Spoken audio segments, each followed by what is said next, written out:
might reach the turnover level, the VAT trigger level. So hang on. Yeah, okay, so I think I've got somebody else signed in. Somebody else has signed in as a presenter, so I've got a second microphone going on in the background somewhere. Sorry about that, Carlos. So great question. Come back to your question. You have to pay VAT when you reach the VAT turnover amount, which is whatever it is, close to 80,000. And for the first 28 days, VAT is payable at 20%. Then after 28 days, that VAT rate drops to 0. So even if you're VAT registered, but you get longer bookings, the answer is yes, you do have to pay the VAT due, but for the first 28 days of the booking, it's the normal VAT rate. But say you took a 3 or a 4 month booking, there would be no VAT due on the second, third and fourth month. So I hope that answers your question, Carlos, but it's a great question. Okay, Alan is asking, are you mainly doing service accommodations in cities and holiday locations? No, we do service accommodation. I mean, for example, we've got a number of service accommodation units in Doncaster. Well, Doncaster is certainly not, well, it isn't a city, that's just a fact. Doncaster is about 300,000 people. And it's certainly not a holiday location, or it's not renowned for being a holiday location. To give you another example, we've got quite a few service apartments in a place called Dumbarton. Now, the population of Dumbarton is 22, 23, 24,000, something like that. I guess you could argue that Dumbarton itself isn't a holiday location, but within and around Dumbarton, there's lots of touristy things to do, like Loch Lomond and golf and fishing and Glasgow and all sorts of things. So, great question, Alan. Different types of service apartments can work very well in many different types of cities. Okay, so finance. I've been told that I need to. So this is from Mark. Hi, Mark. Finance. I've been told I need experience to get service accommodation finance. No, you don't. We've got a number of high street lenders that we can tell you about that will do this, is the first thing. So it's not all commercial or business to business lending, is the first thing. And the second thing is that there's a company out there. Let me give you the name of the company. So I'll just type it in here, ASC. So if you are a little bit more advanced or a little bit more confident and you want to go try get some commercial lending, then maybe look up ASC Commercial Finance. We use them up in Scotland and they've got outlets right throughout the UK. So hope that helps, Mark. Right. Okay, Alan, very helpful. Thank you very much. Alan has just told me that I wasn't too far away. The threshold, I thought it was 78, maybe 80. Alan has just told me that the threshold to register for VAT is 82,000 at the moment. So perfect. That'll make sense if you heard the other answer about, or the other question about VAT and the answer. Alan, so you're asking me, is this one going to be exactly the same as one I did on Sunday night? Well, the slides are very, very slightly different, and obviously the question is going to be totally different. So it's going to be similar, Alan, but certainly not the same. Keith, planning permission is required over 90 days for service accommodation. Yeah, great question, Keith. That's another definite maybe. Depends on your council area. The councils that say they enforce this the most vigorously are in London. So the planning consent you need, Keith, everybody, for service accommodation is C1, normal accommodation being C3, but I would very, very much advise strongly that you talk to your planner.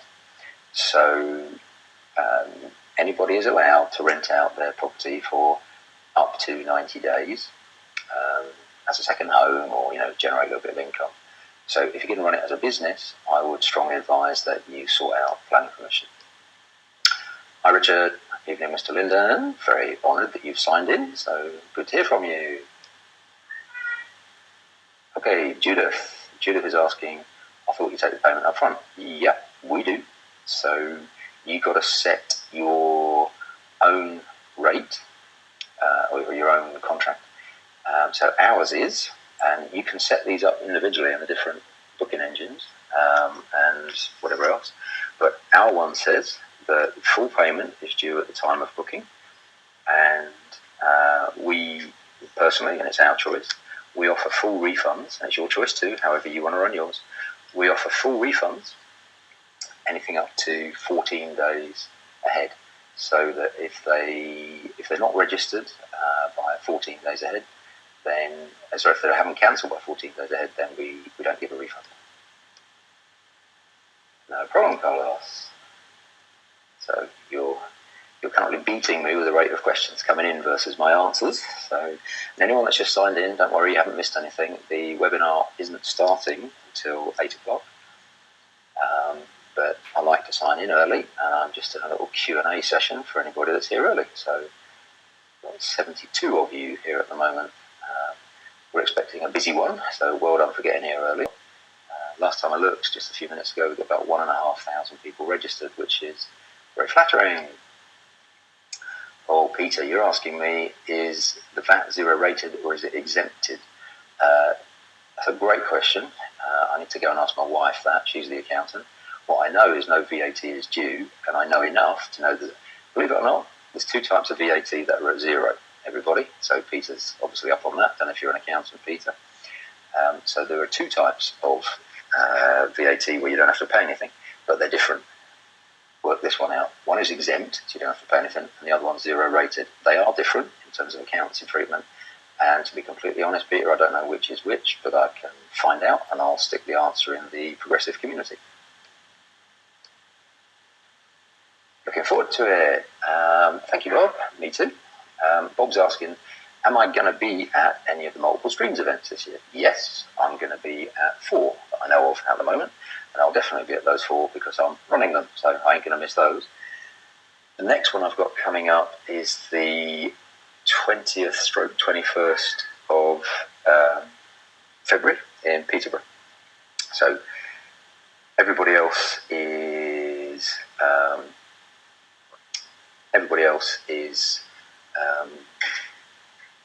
Awesome. How are you doing? Very good, thank you. Okay, I was just checking on your apartment. We're all good. Okay? We're all good. Thank you. Thank you. We're in. I'm broadcasting the service accommodation webinar to you from a service department, and that was the cleaner just coming in to ask if everything was okay. So I should have got her to come in here and tell you all about the cleaning of a service department, but she's away now. So very, very friendly lady. So, right, so back to the question. Are you going to be at any of the multiple streams events this year? So, yes, Bob, I am. And I'm just getting my diary out to check the dates of the first one. I think it's the 19th. Yes, it is. It's the 19th, 20th, 21st multiple streams event at Progressive in Peterborough. And then after that, we've got a Progressive multiple streams of property income event in Glasgow, and that's in March. So, I'm delighted to say that I'm going to be able to be involved in several multiple streams events this year. Leonard, you're asking, are you going to cover how to set the pricing for service accommodation in this webinar? I'll certainly touch on it. And if people want to ask questions that take me there, then I guess I'll be talking about it. So hope that answers your question. Michael Pask. Hi, Michael. Hope you're well. Yes, I am. Thank you. Very kind. Hope you're well too. Perfect. You're coming to the service accommodation course. Wonderful. Well, look forward to seeing you then. Thank you very much.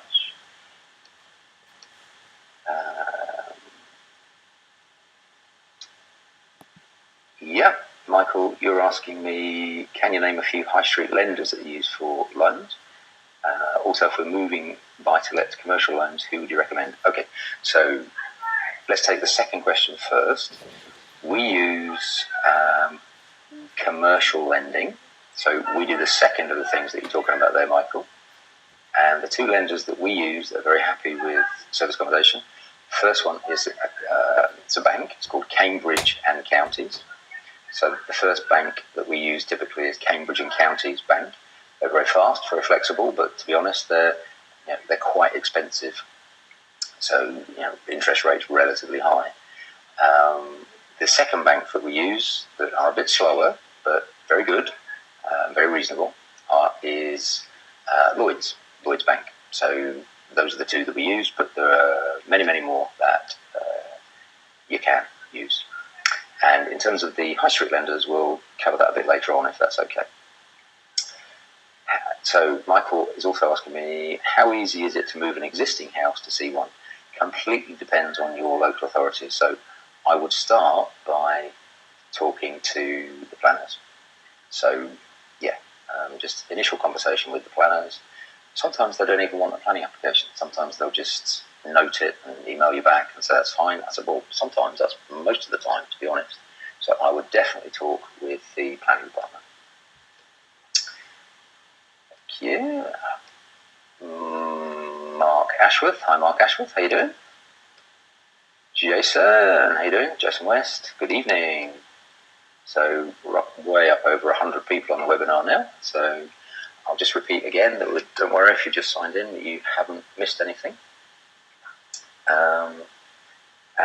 What I'm doing is just a little impromptu Q&A session, because we've had quite a few people signed in at 7:30. Obviously keen not to miss their space, which is great. So but don't worry, we're going to start at 8, but we haven't started yet.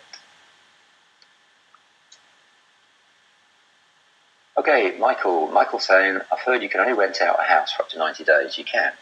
You can rent out a house as a holiday home or without changing the planning use. So the first 90 days, you don't need to change planning for. And let's be clear on this. This doesn't mean you can take bookings, regular bookings of up to 90 days and you need permission for more than that. It means 90 days in a year. So that's if you don't change the planning permission. Now, you're hardly likely to want to run a service accommodation business where you can only rent the house out for a quarter of the year or something. So I'd strongly advise, as I said just earlier, that we all talk to the planners and get that C1 use. Jason, see you on the 25th. Perfect. Chris, I think you might have started typing a question and then stopped. You've just written, is 60k? So, help me, don't know what that means. Anna Marie, we're well up over 100 now. We've still got 10 minutes to go, and most people only book in, wow, the counter's going nuts. People normally only book in 5 minutes ahead or whatever, so I think you did right. Tim, yeah, all right. If we're not starting to 8, in that case, I'm going to go and get some tea. Perfect. Hope you enjoy your tea. Oh, Peter, it's a pleasure to find out someone who's early for a webinar. Well, I think you're taking time out of your evening to be with me, so the least I can do is get on early and try and add a bit of value if I can. So, thank you.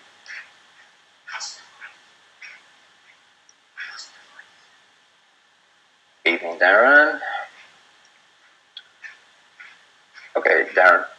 In fact, never mind Darren. Everybody just dipped out of the audio connection for a while.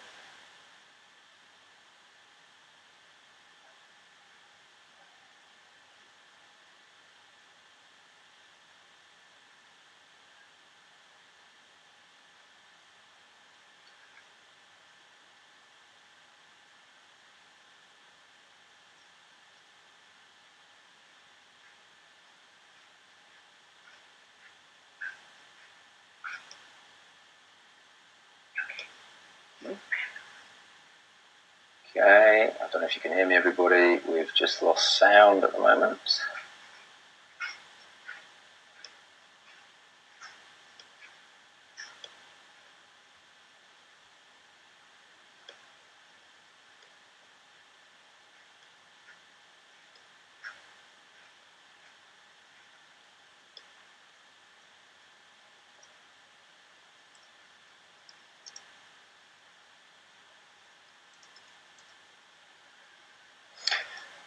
Hello, sorry about that. I think we just lost sound.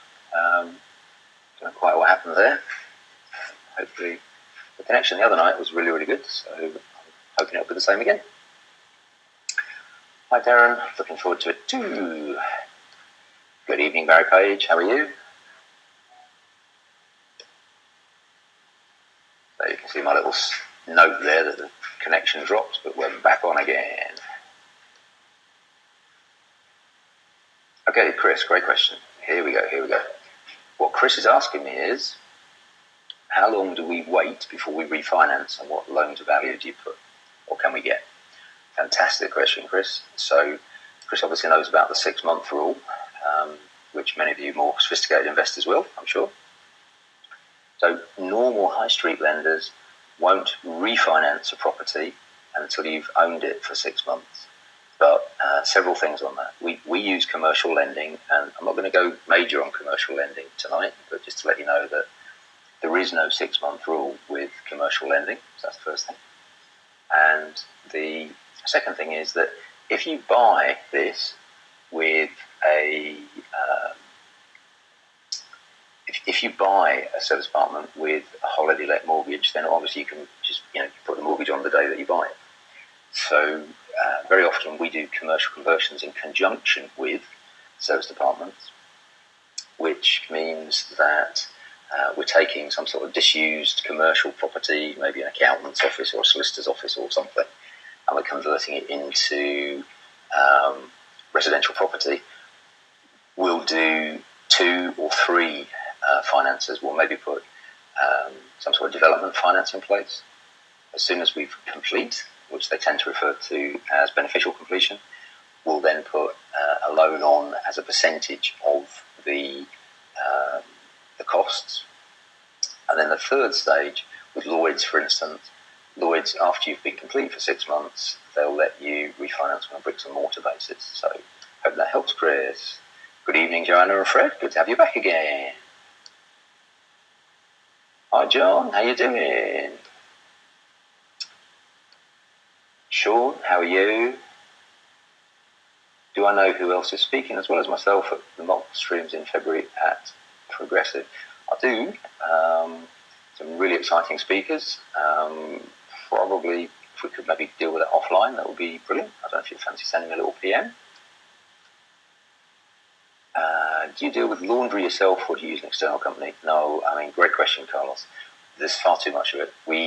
Wherever we operate, we employ cleaning companies, not cleaners, but cleaning companies. And we always either get the cleaners to do it, or we maybe have one contract with a cleaning company and one contract with a laundrette.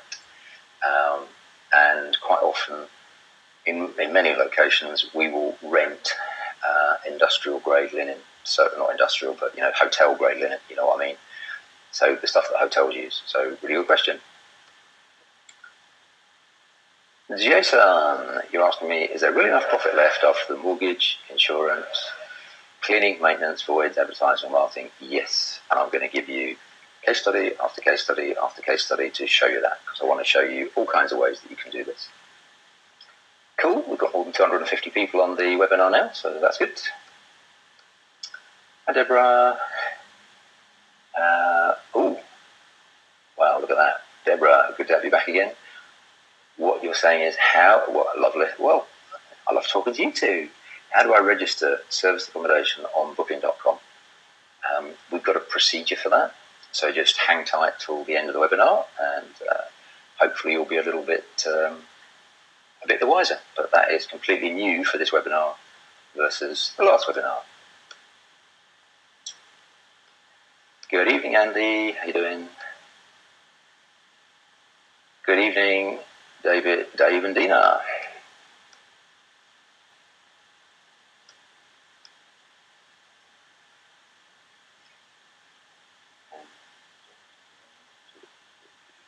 Okay, I've got a very specific question here. Have I ever done a service apartment on a property where the freeholder is metropolitan housing?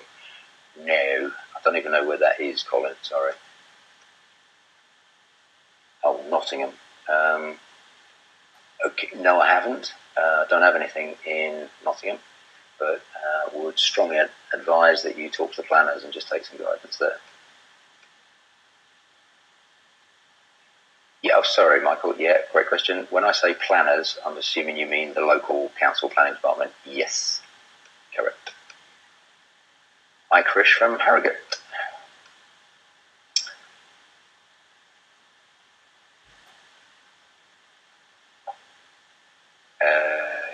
Yeah. Okay, so I've got a question from Stephen. If you're coming up to Glasgow, would I recommend, in March, would I recommend Dumbarton or Clydebank? Dumbarton is probably better. Probably go for Dumbarton. They're both fine, but I would, personal preference, go for Dumbarton. Okay, great question here from Raoul. What Raoul's asking me, well, we're up over 300 people now. We've got a couple of minutes to go, so I'm just going to start winding down on the questions. If you've got the same property on Booking.com and Airbnb, how do you update the calendar with available dates? Well, okay, we use about 10 different booking engines. So everything from free to book to Visit Scotland to all kinds of things. So what you need, the specific thing you need, Raoul, is it's called a channel manager. And one channel manager will take input from multiple booking engines, and it will show you show live one calendar. So the channel manager we use is called Kigo, Kigo. Okay, so right, I'm going to hang off answering the questions now. We've just got coming up for 300. We just went over 350 people on the webinar, so that's good. We've just got about 1 minute to go. So, where's Raoul? Okay, I've got time for maybe 2 more questions. So sorry if I haven't got to your question yet. I'll stick around at the end of the webinar and get through as many questions as I can. Last time I had to give up because I think I went on for about 30, 40 minutes after the webinar and I still had something like 800 unanswered questions. So it was obviously very interesting to people, which was smashing and really honouring. So I did my very, very best to get through as many as I can. So anyway, okay, last 1 or 2 questions before we start the webinar. So Cal has asked me, how big does the property have to be to start service accommodation? Well, it can be as small as a room in an HMO. I mean, we've got quite a few HMO rooms, and some of our HMOs we use as serviced HMOs. So that means, obviously, housing multiple occupation. Sorry, I shouldn't assume that everybody knows that. So you don't have to rent out an entire property. You could rent a property out by the room. Now, we're quite happy doing that because all of our rooms are en suite. So, you know, that's a really, really, really great question. Thank you. Marius, I'm glad you made it. You found the link or you did something. Marius was just asking me or telling me that he couldn't find the link to get in. So my brain's not quite big enough to cope with the webinar, answering questions, social media, iPads, iPhones, whatever. So if anybody's out there in social media land, I'm now going to turn off all my other devices and I am just going to focus on webinar, because if my clock is right, if my watch is right, we're now at 8 o'clock. There's over 400 of us on the call, way over 400, just jumped to 426 in one go. It's clicking up all the time. So what I'm planning to do is talk officially, in inverted commas, for an hour and a half now, till 9:30. And I've got a couple of little goodies to give away at the end of the call. So if my brain fails because I've been focusing on the webinar and or answering questions or whatever, just someone or some people, can you please just bang, bang, bang into the question box the service accommodation resources, because I've got 2 really valuable service accommodation resources that I just want to give you as a little present for coming on the webinar and being kind enough to listen to me for the next hour and a half. So I know that we've got a few people that have been on the webinar on Sunday, and I must have done something right because they've come back again. So delighted. Whether you're listening to me for the first time or whether you're listening to this presentation for the second time, there will be some subtle changes. There's a few different slides, a little bit more information, and obviously all the questions are going to be different. And this is me live, real time. It's Thursday the 11th of February. In my world, It's 3 minutes past 3 in the afternoon because I'm in the Cayman Islands. So here we go. Service accommodation. Service accommodation. Well, how can you look at service accommodation? What I want to do is give you everything I can so that you can really get into service accommodation and start quick start guide. That's what I'm trying to do in the next 90 minutes. Give you as much out of my brain as I can put over the airwaves and into yours, hopefully. That's going to give you all the information you need to know about service apartments to work out whether it's for you or not. And I'm going to give you numerous examples of how to turn a house into a hands-free, fully systemised hotel, making £1,000 a month without any of your own time. That's my goal. So let's see how we do. So just to show you, this evening, this is a screenshot, I don't know, about an hour ago now, of the registrants for the GoToWebinar bookings. So you can see we had 1,480 people booked on. It did ping up just over 1,500 before I actually started the broadcast, but you'll appreciate I can't update the slides while I'm broadcasting. So yeah, welcome. And at the moment, if I just have a little look, we're over 500 people now. So you just can't understand. Well, maybe you can, maybe you can't. But for me, it's incredibly special. It's an absolute privilege to have so many people interested in what we're doing. And so I just really, really, really want to thank you for your time. Because I know it's valuable. You could be doing other things. Many of you have had a hard day at work already. So I'm immensely grateful that you're taking the time to listen in. So thank you. So I know not everybody will know me. My name is Paul Smith. So I'm just going to give a few little pictures and so on to introduce us to you.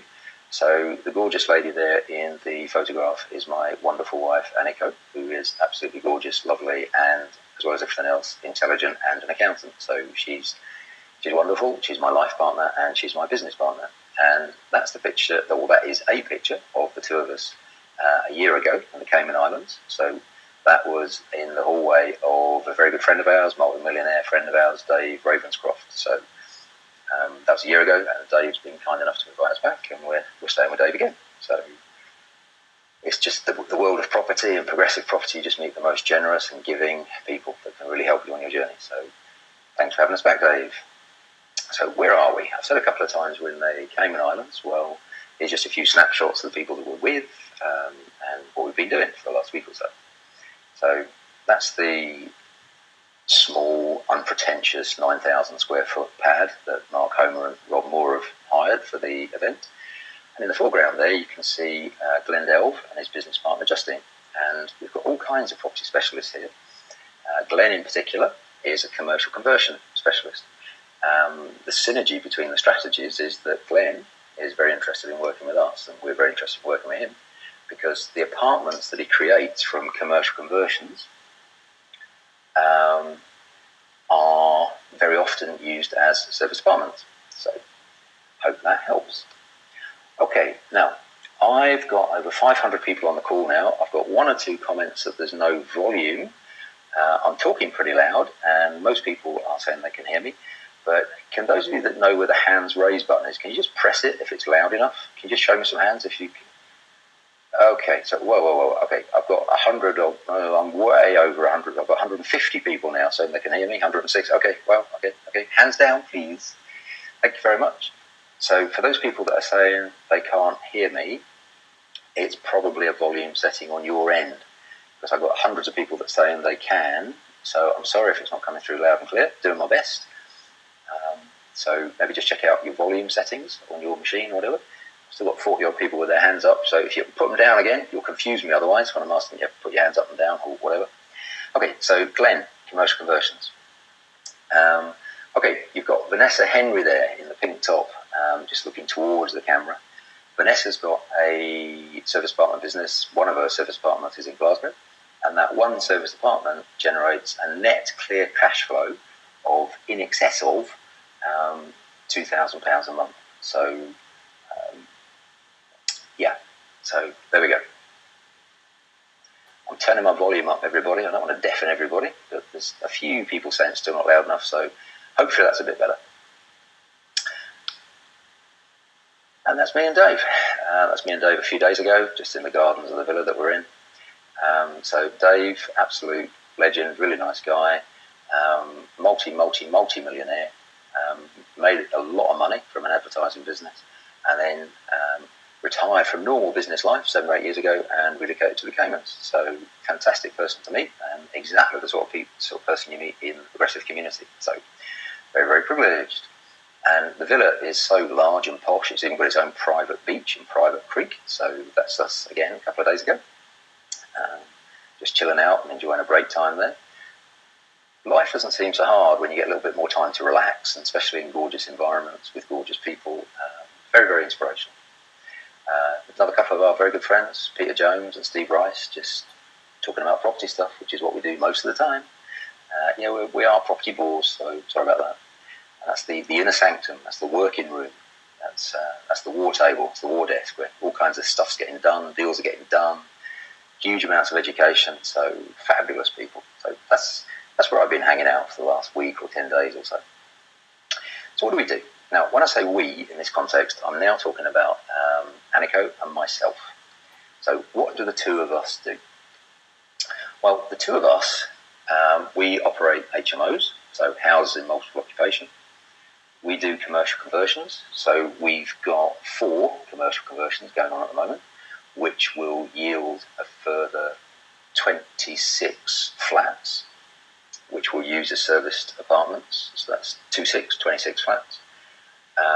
And in addition to that, we've got planning applications in for another 9 units. So we've got 26 in build, and then planning applications in for another 9. So serviced apartments work fantastically well with commercial conversions. So for those of you that are a bit more experienced, a bit more sophisticated, and looking to hybridise and combine some strategies, I would argue all 3 of these strategies can be combined and hybridised, because clearly you can take a commercial conversion and you can then turn that into a serviced apartment. Equally, you can take an HMO and rent it out room by room. So hope that helps. So what is service accommodation? So again, I'm just going to check that I've got a good connection with everybody here.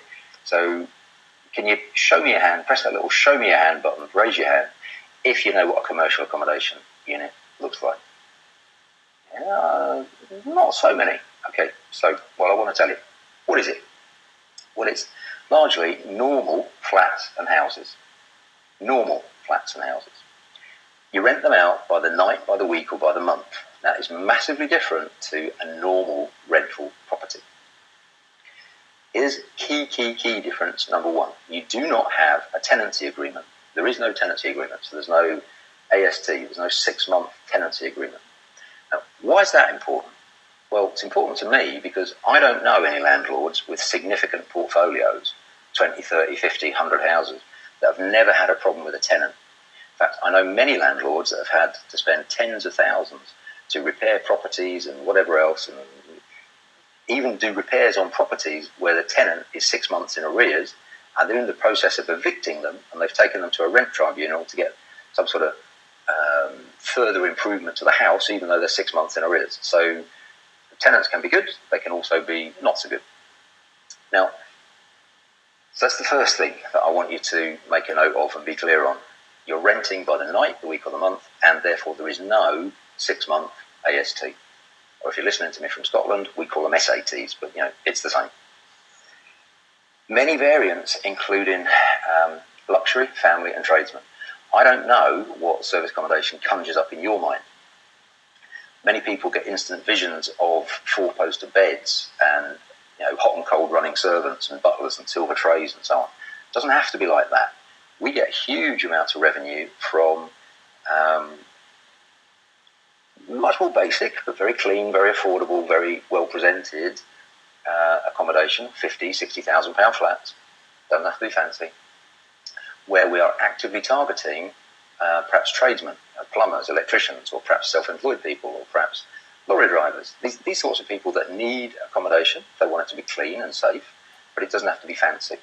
So before you start, be very clear about your target market and which segment of the market that you're going to go for. So if you ask me what is it most similar to, well, I guess it's most similar to hotel accommodation. That's what it's most similar to. But if we just go a little bit deeper, this is Wikipedia, so you can Google it yourself.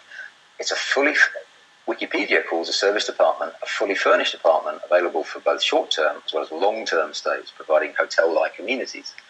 Service apartments can therefore include all of the convenience of hotel rooms, but can be less expensive than the equivalent hotel rooms for longer stayers. Service apartments have risen at the expense of the use of hotels for short stays. This is wonderful. More space, privacy, convenience when travelling with a family, and the savings associated with cooking one's own meals. Now, I can absolutely echo with that. Before I was full-time in property, which is a couple of years now, I did a lot of management consultancy. And I'd maybe get an assignment for 3 months in London or, whatever amount of months in Paris or wherever. Now, if you go stay in a hotel as some sort of consultant or some sort of travelling professional, you eat breakfast out every day, you eat lunch out every day, you eat dinner out every day, and you put on pounds and pounds and pounds, and you can't do any cooking because there's no cooking facilities. So that might be one reason why somebody will stay in a service apartment. Let's say you're a family with 2 or 3 children. Suddenly, if you're going to stay in a hotel, you might need 3 rooms. Now, if it's £120 a night or whatever, that suddenly becomes 360 quid a night, plus all your meals. There's no way you're going to get away with doing less than 500 quid a day, and therefore staying in a serviced apartment in many areas can be very cost effective. So what are the bigger things happening in the background with serviced apartments? Well, Expedia is buying the US company HomeAway for $4 billion to fill a gap in the alternative accommodation sector. So I'm sure you've all heard of Expedia. And Expedia is so focused on making sure they're covered in what they call in the alternative accommodation market that they're spending $4 billion. So I hope you'd agree with me that represents a very, very significant investment on their part. What about Booking.com? Now I'm going to talk a bit about Booking.com tonight because Booking.com is the largest provider. It's the biggest booking engine on the planet for this sort of stuff. Now what they're saying is that they predict this year in many countries, alternative accommodation, look, same phrase. The industry is coining the phrase alternative accommodation, could overtake hotel stays in 2016. And they didn't say that several years ago in its long-term projection. They said that. Booking.com said that. You can go check out the press release. Booking.com said that November the 18th, 2015. So very, very recent. And about this, business demand for Airbnb. So I'm covering the 3 main engines here, Expedia, Booking.com, and Airbnb. Airbnb launched a business product, and more than 1,000 businesses from over 35 countries around the world, which are the big ones. So Fortune 1000 companies, so like FTSE 100 companies in the UK, that's the American version, including Google, use Airbnb's accommodation in more than 190 countries. That's massive. I don't know exactly, but I think there's about 230, 240 countries around the world. So 190 is pretty much all of them that are worth going to, with massive, massive companies. So show me your hand if you find that quite exciting. Yeah, plenty of you find that quite exciting. Good. Good. Right. So what do they look like? Let's give you some practical examples of what they look like. So here is a screenshot of Booking.com. So Booking.com is the main one. If you go down here on the left-hand side, hopefully you can see my cursor, then you can actually filter by property type. See here it says here, filter by. And if you just scroll down till you see apartment, you can filter by property type. So next little tip for you, you can see what the competition's like in your area. Just go look at Booking.com, see how many apartments and flats and houses there are. So there we go, Dumbarton, 4 out of 1,045 properties available. Well, it's important to be at the top of Booking.com. And you'll be glad to know that all 3 of those at the top of those listings there are all ours. They're all mine and Aniko's. So main door apartment, ground floor apartment, apartment flat 3. But if I take you inside, here's the next little tip that I'm going to give you. That's the bedroom. It's a big bedroom. We could easily put a double bed in there, but we don't because of our target audience. So, like I said earlier, we might get plumbers or builders or tradesmen. Now, they're quite happy to share a bedroom, but they don't want to share a bed. So we always put single beds or zip-together beds in the main bedroom. That might be slightly different if we've got 4 or 5 bedroom house. We might put some double beds in. But if you've just got a 1 or 2 bedroom flat, then please, my advice would be make sure that you put single beds in the main room because you get a huge bit more take-up from your target market if it's like our target market just by putting in 2 single beds. But you'll see we've thought of everything, because if these 2 plumbers want to push the beds together, we've put the little pink heart above the bed just to make them feel good. So, what they do is up to them. What we want to make sure is we attract the widest possible market that we can. Here's the lounge. Next little tip for you. I want to give you as many tips as I can. In the lounge, we will always, always, always put a sofa bed. So that black sofa you can see in front of you there is a sofa bed. And if the lounge is big enough, we'll put in 2 sofa beds. Because although 2 small people or 2 kids or something could share a sofa bed, they're not really designed for 2 big adults. So if you can get a couple of sofa beds in, that's even better. There's the kitchen. So again, not fancy, it's just functional. So a nice big fridge freezer, a cooker, all the bits and pieces. So a family can quite happily cook out of there. And this is a 1-bedroom flat, by the way. And there's the bathroom. So it's sort of clean and functional, but it's not fancy. And that is a £55,000 flat in Dumbarton. So it's not phenomenally expensive. But here's the next thing I'm going to tell you. That flat has actually got another room off the hallway. Now, you can't call it a bedroom because it hasn't got a window, but it's big enough for a double bed. So in that flat can comfortably sleep 6 people. Now, because it's not normal AST driven, but we don't have to provide windows. So in that 1-bedroom flat, we can actually comfortably let it out for 6 people. I'm going to give you another little tip. People were asking me before we started in the Q&A session about pricing. I would strongly suggest that you price the apartment or the house at a base price for the apartment. And then, very strong advice, add on so many pounds per person per day. So this one might have a base price of £60, but we might then add on an extra £10 or even £15 per extra person per day over and above one. So if it was booked by 4 or 5 people, we could easily be getting up to £110, £120 a night. Now, say you've got 6 people staying there at £120 a night, that's only 20 quid each. So versus any kind of hotel accommodation, that is fantastically attractive.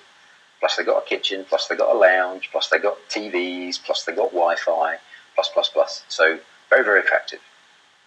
So why service accommodation? Well, already given you a massive one, no tenant issues. You don't have any tenants, you've got guests.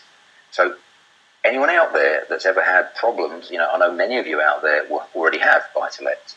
And perhaps in the past you've had some tenant issues, and perhaps in the past, I don't know. Let me ask a few questions here. You've obviously found out now where the hand raise button is. So show me your hand if you've ever had a tenant in rent arrears. Anyone ever had a tenant in rent arrears? Yeah, okay, the counter's going bananas at this point here. So, yeah, a lot of you, more than 100 of you, have had issues with tenants with rent arrears. Show me your hand again if you've ever had damage caused by a tenant. Anyone out there ever had damage caused by a tenant? Yeah, quite a few of you. So you get rent arrears, you get damage, and each to their own, but I'm just not a big fan of having tenants. So we personally have got very, very few buy-to-lets left now. So we've got a few buy-to-lets where the service accommodation model just doesn't work, so we've retained them as single-lets. So maybe a little note to yourself there. What you can't do is just buy any old flat or house, bang it on booking.com and get rich. Not going to work. You need to know the systems. So as Rob Moore, Progressive Property, have told me many times, and I absolutely believe them, I believe Rob in particular, you think education's expensive, try ignorance. Houses are expensive things. If you get that wrong, that's expensive. So no tenant issues. 0 bad debt, how about that? Are you sure about that, Paul? How can you have 0 bad debt? Well, when does a tenant pay you? Well, in theory, at the end of the month. In practice, whenever they like, because they're going to make sure that they use their rent money for whatever they need first, and they're then going to pay you after that. Well, how do I know that you get 0 bad debt? Well, I know that if you do it the same way we do, because we take payment at the time of booking with their credit card. So let's say, where are we now? It's February. So let's say there's a booking comes in for September, October for, I don't know, a month, and it's maybe a £2,000 booking. We take that cash now, and we enjoy that positive cash flow now. And let's say there's a booking for Christmas, but it's not Christmas 2016, it's a booking for Christmas 2017. We take payment now. So you've got no tenants, you've got no bad debt, and you're getting money up front. So just show me a hand if you like the idea of money up front. Who likes the idea of money up front? Yeah, plenty of you like the idea of money up front. A load of you like money up front. Yeah, well, you like me then. Nothing wrong with that. It's always be better to have their money in your bank rather than your money in their bank. You need a system. We've developed a proven 7-step system. I'm going to talk to you about that tonight to make sure you're successful, because these won't work everywhere, and there's 7 discrete, separate things you need to do to make sure that the apartment's in the right place, it's set up correctly, you get the money, and you don't get any operational issues. So we'll go through that. And finally, absolutely monstrous returns compared to single lets. How do we know? Because we've been doing it for years. That's how we know. And for 10 years before that, we were running single lets. So we've got 10 years experience of running a portfolio of single lets and then service apartments. So huge returns compared to single lets. I want to start giving you some case studies. So the first case study I'm going to talk to you about is Elaine. This is Elaine Miscandlin. She operates with her sister Elizabeth, but this is about Elaine, and this is about a house that she's got in Greenock in Scotland. So she calls it a hands-free hotel. So it's a property that Elaine had already owned for years. The tenants had previously cost her thousands of pounds. It was certainly not hands-free, and it was a major headache. So it was a new model for her. It was repurposing an existing buy-to-let to a serviced apartment. What she needed was belief that she could do it. She needed the systems, she needed support, and she needed a community. Now, within 8 weeks, the same property that was a nightmare costing her thousands, she was generating cash flow of over 10 times the buy-to-let income, so £2,100 within 8 weeks. Absolutely incredible. And she did all this. She is Scottish, and this was in Scotland, but she did it while living in a different country. She's actually married, and she's been living in Ireland for 7 years. So she did this from the Republic of Ireland. So she's actually written me a little thing that she wants me to read out. So if it's okay with you, I'll read it to you. So she said, back in April 2015, the latest in the string of problem tenants had just left after 18 months of regular arrears. They had caused around £4,000 worth of structural damage to my 2-bed terrace property. The letting agent was due in court and of no help to me. I felt anxious and in despair. I was concerned about finding the money for the repairs, and I was worried another tenant would just ruin it again. Now, my property journey was getting much harder, not easier. I couldn't see financial freedom anywhere on the horizon, just more debt and worry. And many of you on the call will know the Miscandlin sisters, Elaine and Elizabeth, so feel free to contact them. They're in the progressive community. By January 2016, so by this January, things look very different. Since the end of August, this property had been operating as a serviced apartment in an area that I secretly suspected would have no or very low demand. We've had tourists come in from America, from Canada, from England, and workers from Spain, France and Italy. We're looking forward to this year starting, and we're actively targeting major employers and contract workers in the area. The systems we've learned and put in place run smoothly. I don't even live in the UK, so the systems had to work well, and they do. Most importantly for me, this is her words, not mine, I never have to worry about problem tenants ever again. I'm in complete control of the property for the first time in years. The cash flow is more than I could ever have dreamed of, and my goal was to replicate that with other properties and leave my day job in the near future. Last June to August 2015, I talked to Paul and Anniko Smith, who are already operating service apartments successfully. They gave me invaluable guidance on researching demand, setting up the property, using different websites, processing payments, running all the daily operations, and every other imaginable aspect. Silver Tides, that's what she calls her property. Silver Tides opened to guests in the last week of August 2015. Without voids, as a single let, this property would have earned around £160 a month net, or about £2,000 a year net. In only the first 2 months as a serviced apartment, it generated an incredible £2,100 net, at 50% occupancy with no direct marketing in place. This property now earns me well over 10 times the previous single-let monthly income. I've been in property for 4 years, paid lots of training, attended countless seminars, webinars, and read dozens of books. The slog has been endless with no real results. only an enduring belief that next year will be different. Well, for the first time this year, it is. Nothing comes close to this strategy for ease of use and great rewards. I would urge everybody to find out how to do this. The first step is getting educated. Don't waste time or money on the common mistakes. Come and see for yourself what's involved. This is the strategy that's setting me free, and it can be yours too. So that's what Elaine wrote to me, and that's what she asked me to read out. So what's the magic of service accommodation? Well, Elaine and her sister Elizabeth worked hard trying to make property work for them for 4 years. Big investment, lots of books, webinars, whatever else. Elizabeth finished work at the end of January and this year, and is now full-time in our jointly owned service accommodation business, which feels great. It feels wonderful. It's an absolute privilege to work with these two ladies. Elaine will be quitting her job, just over broke, as soon as possible. And this is changing lives via joint ventures. And Service Apartments has made this happen. We are privileged to have them in our business. We love having them in our business. And it's a service accommodation business. So here's our case study, our very first one. So this is a couple of years ago in Dumbarton. That's a normal single private rent is £325 a month. The cash flow after mortgage, letting fees, voids was approximately £125 per month, and that was for years. We did that for years and years and years. 2014, it all changed.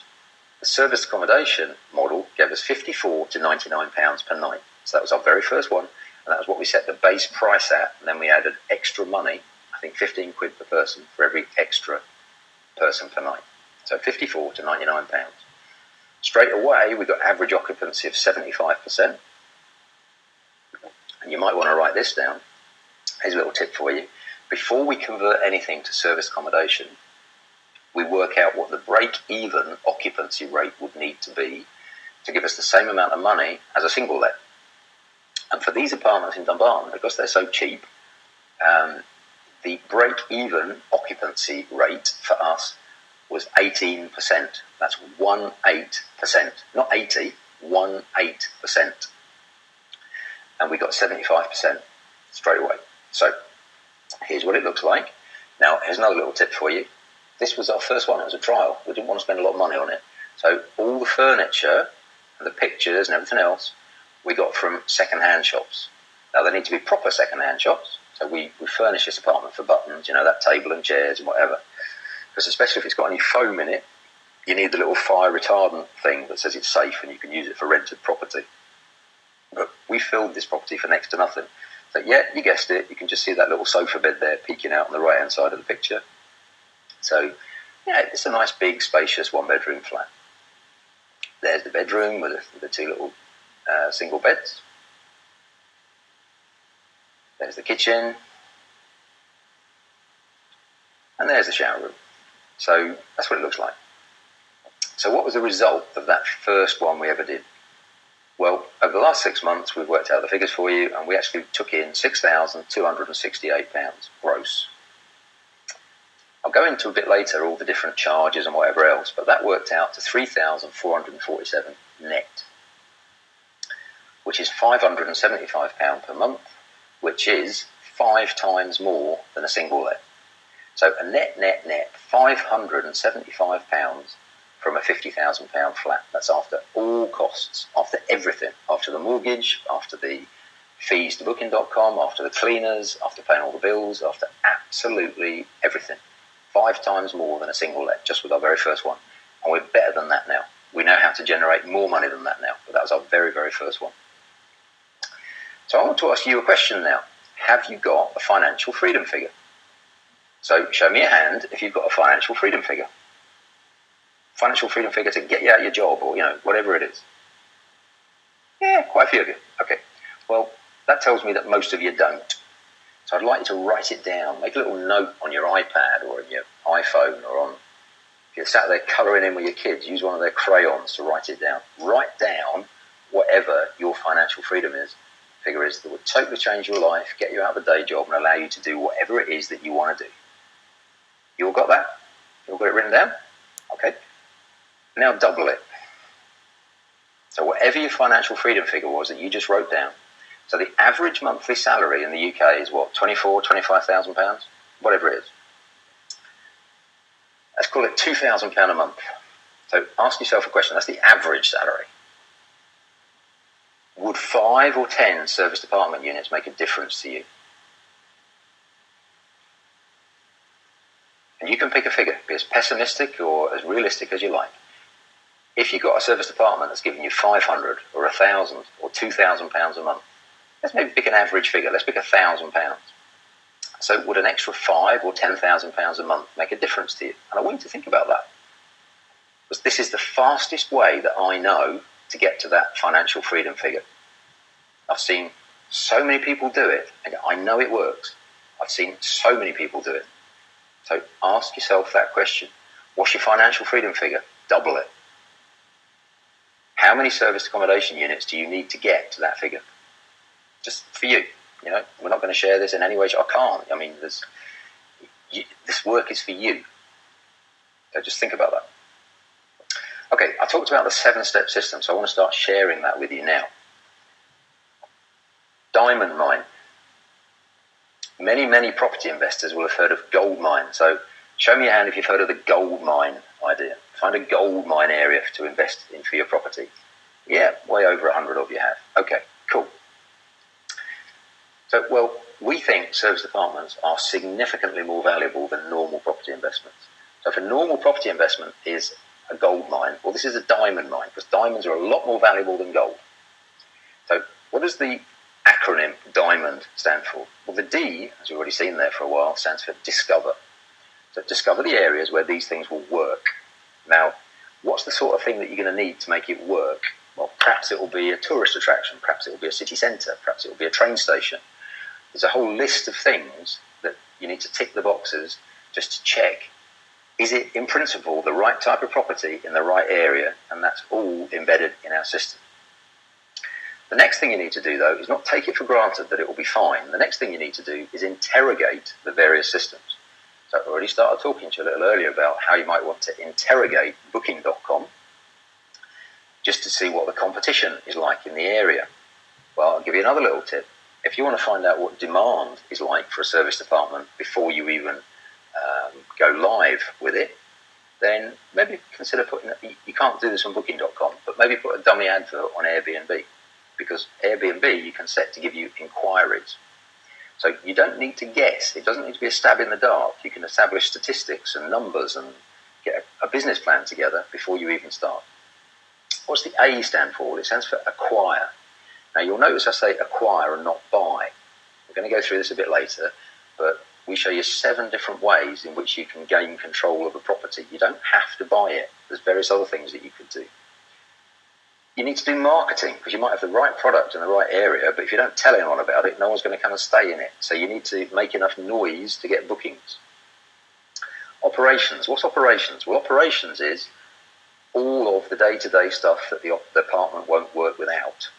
How do you organise cleaners? How do you let people in and out? How do you get the keys to them? How do you check when they've gone that there isn't any damage? How do you get the laundry done? How do you sort the welcome packs? How do you sort the welcome manuals that tell them how to work everything? How do you control the heating? I'll give you a little tip on that. Our number one operational query used to be, how does the heating work? Now, you imagine you've got a call centre or an office or whatever where continually you're getting the question, how does the heating work? 2 things, 2 tips I'll give you. One a lovely lady called Carol gave me. For her service departments, she actually videos herself 2 or 3 minutes walking through the apartment, showing everybody how everything works, and then what she does is she puts the link to that video, which is on YouTube, on the booking confirmation email. So how about that for a smart idea? So show me your hand if you like that as an idea. I love that as an idea. Yeah, plenty of you like that. So rather than have to try and talk somebody through it over the phone, you just send them a link and there's physically you or whoever just walking around the apartment doing stuff. Well, there's another one, which I think is equally smart. If heating is your number one query, install remote control heating. So put in a Hive system, H-I-V-E, or a Nest system, N-E-S-T, or one of the other systems that you can control remotely. You can then control the heating and the hot water from your iPhone or whatever. So if the guest phones up and says, oh, it's a bit cold or whatever, you can turn the heating up. But rather than try and explain to people that don't know where anything is or don't even know what's in, if they come from a hot country, they might even know what a boiler is. Might not have a boiler. So there's all sorts of things within operations that you need. Numbers. If you don't measure it, you can't manage it. There are various key performance indicators. There are various numbers, various metrics that you have to measure. Is your cost of cleaning going up? Is your occupancy rate going down? What's your net yield per night for the last 3 months, 6 months, 12 months? There's all sorts of key performance indicators you need to have at your fingertip to know whether your system is good, bad, and critically, can it be improved? So the numbers. And then once you've got all of that cracked, duplicate. Because once you've proven it on your first one, or your first two, or your first three, why not add more? So our plan, for what it's worth, our plan, so this isn't relevant to each and every one of you, but our plan is that we're going to add a further 72 service departments this year. So, our numbers are just our numbers. They're not right or wrong, they're just our numbers. And we are duplicating at the rate of in excess of 1 a week. So in the month of March, so far, we're lined up to take on 8 units. So March is going to be closer to 2 a week. So this is what you can do. You can do this once you've got the system in place. So it's a fully proven, documented system. That is the top level systems overview map. Now, I know we've got Richard Linden on the call. So Richard, I don't know if you recognise that. You possibly do. So we've got a top level end-to-end process for setting up your service department. So whether that's securing the property, whether it's setting up an Airbnb, whether it's setting up the cleaning calendar, whatever it is, we have spent more than £20,000 in our service department systems. We have to have those systems in place, because if we don't have those systems in place, it cannot possibly be a business, because it will depend on us. And if it depends on us, that's called a job. So that's the level of investment we've put into our systems. Okay, so let's drill into one of those elements in a bit more detail. Marketing. How do you market these things? Well, the main website is booking.com. Many short stay bookings. 15% minimum fee. So you definitely want to write that down. If you take a booking through booking.com, you're in for 15%, and then you're in for the card processing fee as well. So you can easily lose 18-19% of the total booking just with booking.com's fees and the credit card payment. Consider paying more. What? Why would you want to consider paying more? Well, one of the ways that you can get to the top of the rankings, especially to begin with, in booking.com, and we often do this, instead of 15%, we might elect to pay 20%, just for a month. Because what are the critical things to get rankings long term? Well, it's reviews. How can you get reviews if nobody stays? So, just ask yourself that question. Is it worth giving away 5 or 10% extra, whatever, for the first month, just to fill it all up, get to the top of the listing so that people see you first? So, marketing is absolutely critical. Now, setting yourself up on booking.com and choosing all the various options, we've actually developed a 12-page guide to setting yourself up on booking.com, and it goes through page by page, screenshot by screenshot. And can you show me your hand if you'd like a copy of that guide? Yeah, a few hundred of you. Okay, yeah, cool. Well, I'll give you the link so that you can get that guide. Just, it's one of the things, we want to do everything we possibly can to make you successful as fast as possible. And we know you're not going to be successful as fast as possible if you're not on booking.com. We know you have to be on booking.com. And it's not necessarily difficult, but it's like many other things in life. If you've never done it before, you need to work out how to do it. So I'm actually going to tell you how to get a copy of that guide on us. We've done the work, we've taken all the screenshots, and we've turned it into a nice, easy to follow guide to set yourself up on booking.com. So I'll give you the link at the end of the webinar. So hope you find that useful. Okay, Airbnb. Airbnb, I would say you have to be on. You're going to get longer stays typically, and you're going to get inquiries, not bookings. So you need to react fast, because just like booking.com, one of their key metrics to rank you first or last is your reviews. But they've got an extra one, and that extra one is how fast do you respond to inquiries. So they've got within a week, within 48 hours, within 24 hours, within 4 hours, or less than 2 hours. Now, if you can react to all inquiries in less than 2 hours, even if it's to say, sorry, the apartment's not available, or, yeah, we can give you those days, but we can't give it, whatever. So it doesn't have to be a booking. All Airbnb want to make sure is you're taking them seriously. So if you react fast, you'll get ranked higher. So hopefully that's a little tip for you. Write that down. If you list on Airbnb, you need to react fast. Do not ignore traditional methods. Flyers, review forms, coupons in the apartment. Okay, I've got a little bit American on you. I've been out here for a while. What's a coupon? Well, it's a voucher. Give them vouchers in the apartment, 10% off on your next stay. Phone this number and quote abc123specialoffer.com or whatever it is, your little code. And that code can be anything you want. Why would you want to give them 10% if they phone you? Simple as this. Absolutely as simple as this. If you give them 10% for direct booking, you're not paying booking.com or whoever else. And you can probably get them to pay by bank transfer instead of credit card, so you won't have a credit card processing fee. And you might only need to give 5% off, or you might say, stay 6 nights and we'll give you a 7th night free, or whatever it is. Make them a special offer. Because all the marketing training I've ever done tells me that it's 7 times more expensive to attract a new customer than look after an existing customer. So focus really hard on looking after existing customers. And because so many of our clients are tradesmen or whatever else, we always offer some sort of welcome pack, tea, coffee, whatever it is. So you can do that or not. It's up to you. You don't have to. But for our longer stay trades clients in particular, we'll say to them, well, do you want tea, coffee, whatever? You've been coming back for a few weeks now, or would you rather if we gave you a tray of Stella or a few bottles of wine, whatever it is? And just little gifts like that, which don't cost a lot in the scale of things, because the trades could be giving you £1,000 or £1,500 a week. So 15 or 20 quid on a few tins of Stella is not going to break the bank. But it is so powerful in terms of them understanding how much you value them. So don't underestimate that. Where's it going now? Paul has gone mad. Is that what you're thinking at this point? Laundrettes.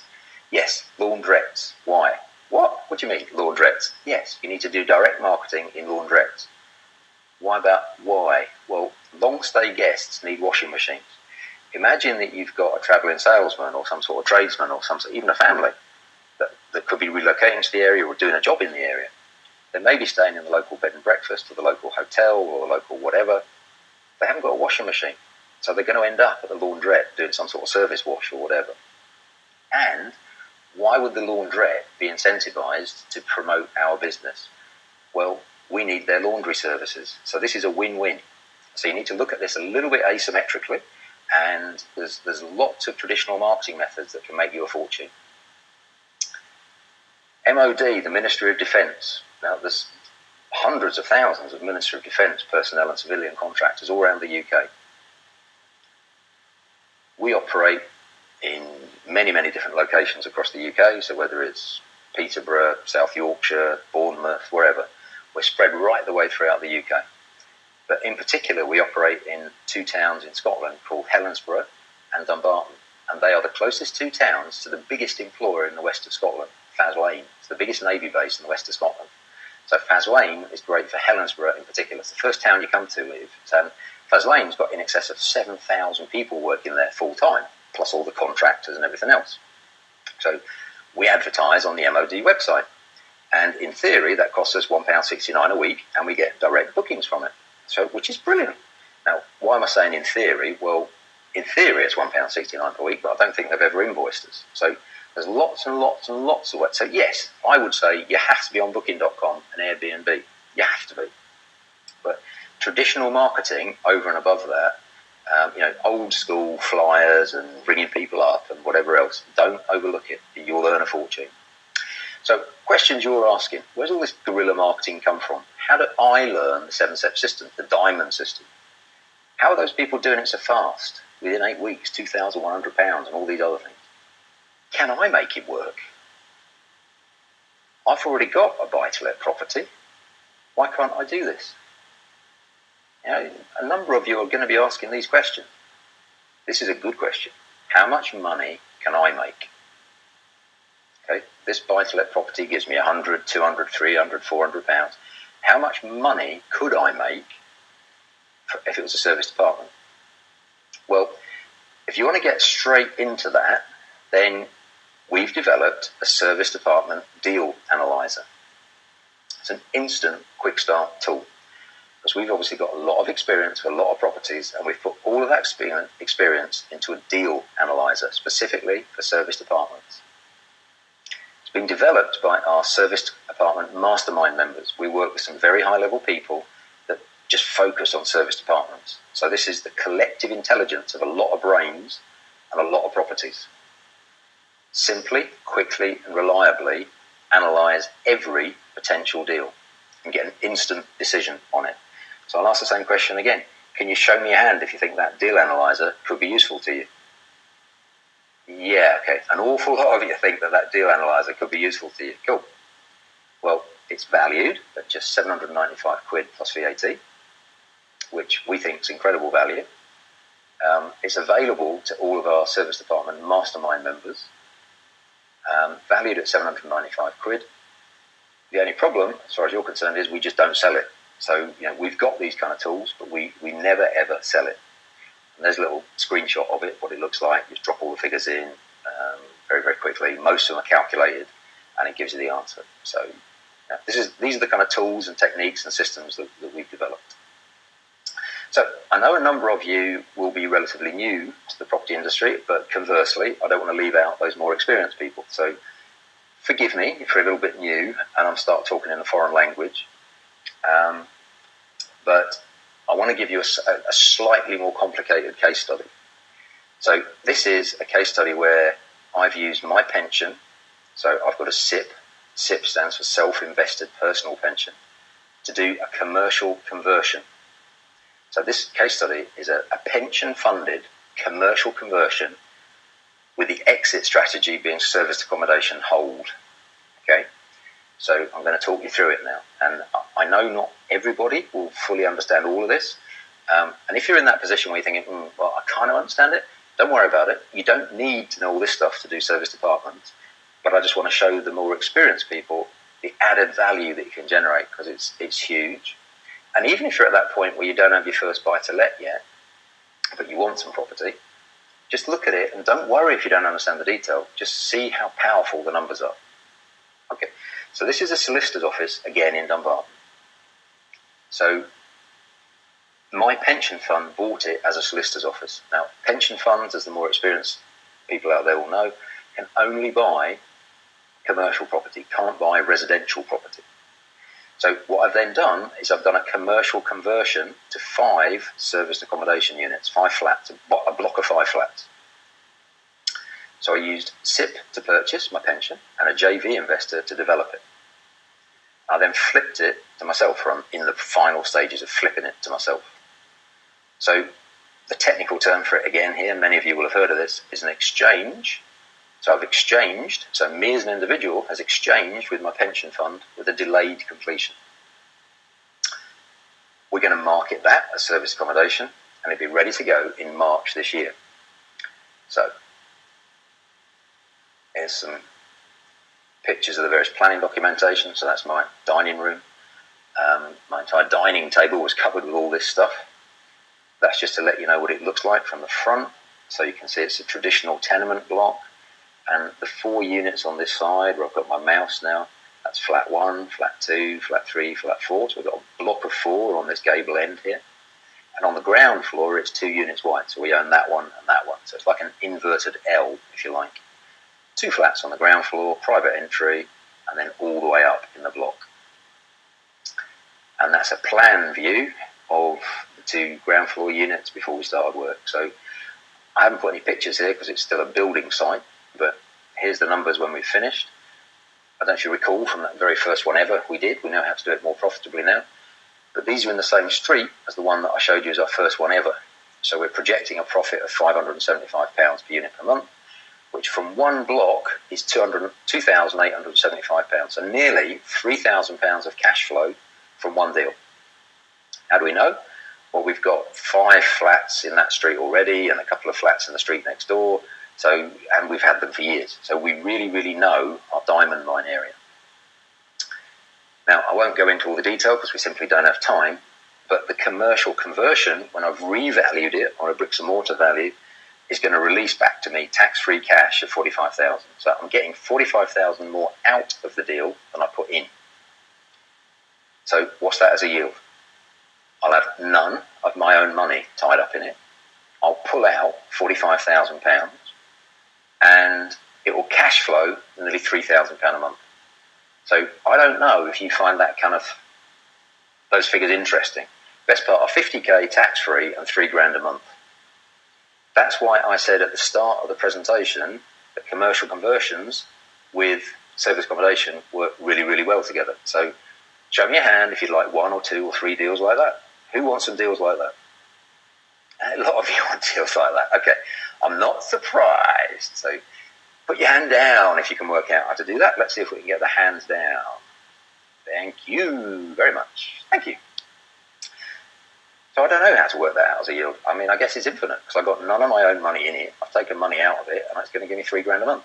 So, okay, so how can you do that? Well, you could take a single let. You could discover the systems. Education might be expensive, but ignorance is very expensive. You need to furnish it and you need to get Wi-Fi. You need to sort planning, insurance, business rates. Okay, planning. What planning class do you need? C1. Write that down. C1. You can let the property out for up to 90 days a year, 90, without planning. But you don't want a service apartment that you can't use for 3/4 of the year. That would be nuts. So sort the planning, sort the insurance, and sort the business rates. Why am I talking about business rates? And why am I talking about insurance? You need to get proper insurance. This is not a standard buy-to-let. So you need specialist holiday-let insurance. We use a company called Too Good. So T-O-O, good. G-O-O-D. That's just an insurance broker. But there's many of them. Just use whoever you want. And the insurance will be very, very similar in cost to normal buy-to-let insurance. Business rates. Why am I talking about business rates? Well, once it's got C1 classification, I'm going to come back to this several times. Once it's got C1 classification, it's not residential anymore. Why is that important? Well, you don't have to pay council tax. Get this written down. This is critical. Instead of that, once you've got the planning in place, so first up, talk to the local council planners and find out what you need to do in your area. In many areas, it's nothing, by the way. Quite often, they'll just take the phone call, say, can you confirm that to me by email? And then they'll email you back saying, yeah, that's fine. Next, talk to your council tax department. Tell them it's C1. Tell them it's holiday accommodation. And tell them you want a business rates valuation. Don't avoid this. Don't be scared of this. I've never seen a business rates valuation that's higher than council tax for the same property. It will be lower, typically 50 or 60%.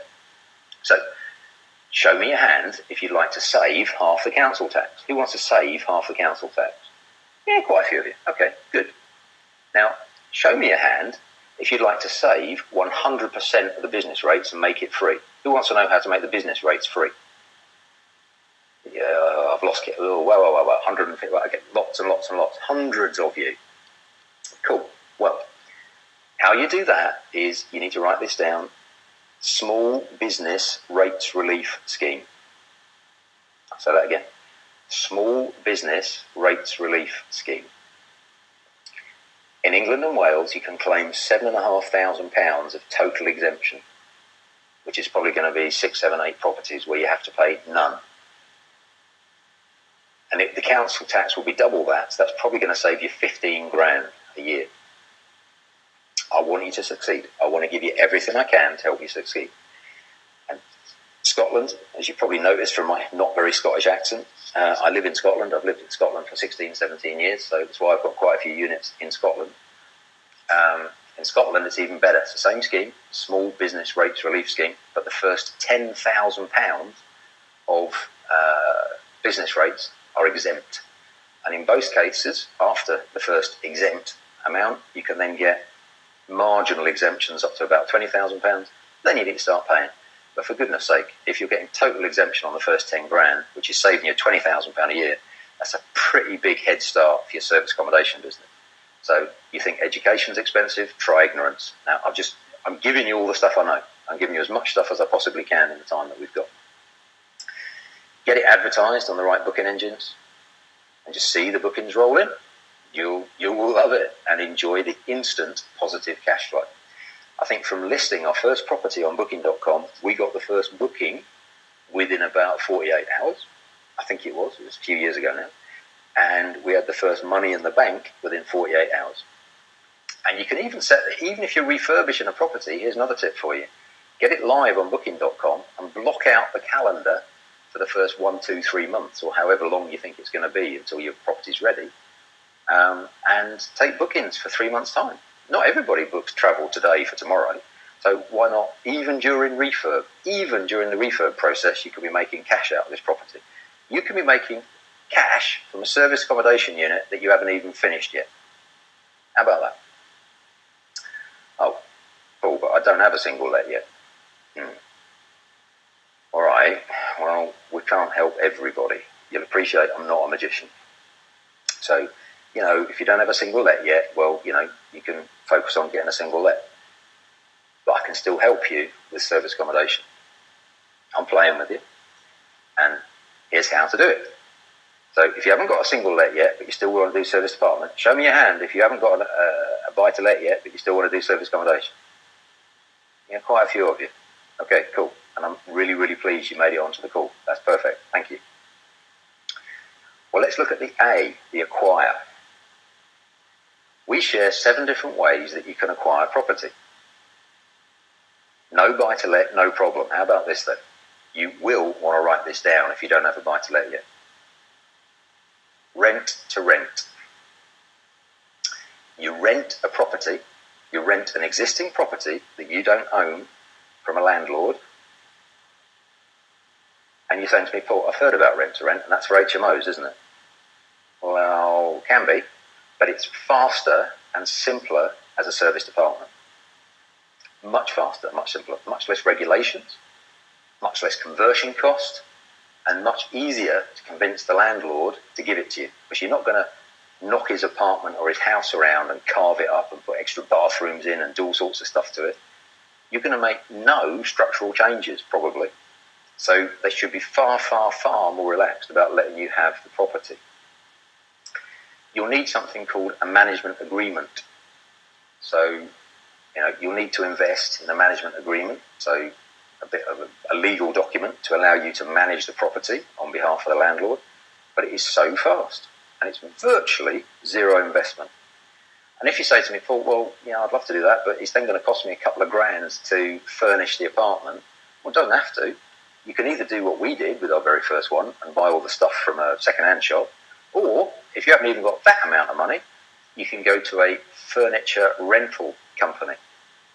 That's right, you heard me. You don't have to buy the property, you can rent it.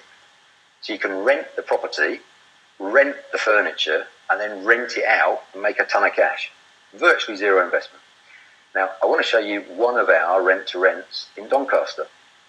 So that's just the Booking.com screen. So go check it out on Booking.com. Write that down. Jenkinson Grove, just as you can see on the screen in front of you. We've got 2 in that block. And having a block is really, really important because let's say in Jenkinson Grove, if we've got a load of bookings for 3 days, 4 days, 5 days, 2 days, 1 day, and then we get somebody comes in and says, I want to take the apartment for 5 months, we've got the flexibility to be able to move all of the short-term bookings to one of the flats, and then we can then let the person have the other flat. Because it's often difficult if you've only got one flat. Do you take that booking for 8 or 9 days, or do you hold out hoping for a booking for 3 months? Well, you've got multiple properties in the same place. You don't have to. So that's what it looks like from the outside, and we've got loads of pictures of the inside and whatever else. So they're nice flats. Here's the numbers. I'll talk through these numbers and I'll leave it on the screen. So this is our rent-to-rent, or one of our rent-to-rents in Doncaster, and I randomly chose last August. Now, as I've already said, if you were with me slightly before the webinar started, I've already said Doncaster's not really your classical sort of tourist destination. In Yorkshire, it's not York or it's not Harrogate. It's Doncaster. So there's nothing wrong with Doncaster, but it's not probably where you want to go and spend your 2 weeks summer holiday. So these aren't artificially inflated summer holiday type numbers because it's Doncaster. So the revenue was £1,881. That's what we took. The booking fees that we paid were 250 quid. which works out, you'll see in the right-hand column, I've given the percentages. That's 13.29, so 13% is what we paid to the various booking agents and engines. PayPal, so to take the money off people, you might want to write this down. To get started, we're just moving to a different, more efficient payment system now. But PayPal here costs you 50 or 60 quid, one off, then nothing per month, and they'll just charge you 3% or whatever it is every time you take a payment, and you can put it in your pocket or put it in your handbag. It's tiny. That's PayPal here. Cleaning, look at that, woomph, 325 quid. Now, in this particular case, if you look under it, the cleaners also do the laundry, which is why we've only got a number for cleaning and nothing for laundry. So if you allow 17, 18% for the cleaning and laundry together, you're probably about right. There's the rent, 400 quid. It's a 2-bedroom flat, so that's what we're renting it for from the landlord, which is just below the market rent. That's interesting. Well, why below the market rent? Well, you're offering a guaranteed rent and no voids and no letting agent. You are the letting agent. So you should be able to get these rent-to-rents for less. You should be able to give the landlord the same net, even if you pay him less gross rent. So I hope I didn't lose any money there. The monthly operating expenses, 224 quid. So that's the gas, the electric, the whatever, insurance, that sort of stuff, Wi-Fi. Which leaves us with a net profit of £615 on a flat that we don't even own. So show me your hand if you'd like 600 quid on a flat that you don't even own.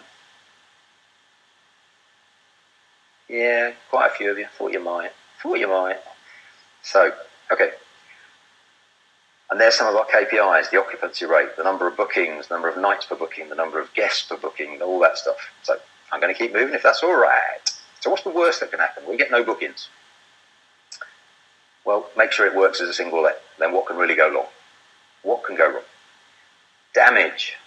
Well, we've talked earlier about the amount of damage that tenants have done to people's properties. It can be huge. With Airbnb, they've got $1 million of insurance per property. You're going to get your own insurance. And in all my years of running single lets versus running service accommodation, I can absolutely promise you all the damage issues are far, far, far less in service apartments than in normal buy-to-lets. But people often get worried about that. Cleaner doesn't turn up. Well, make sure you've got a plan B.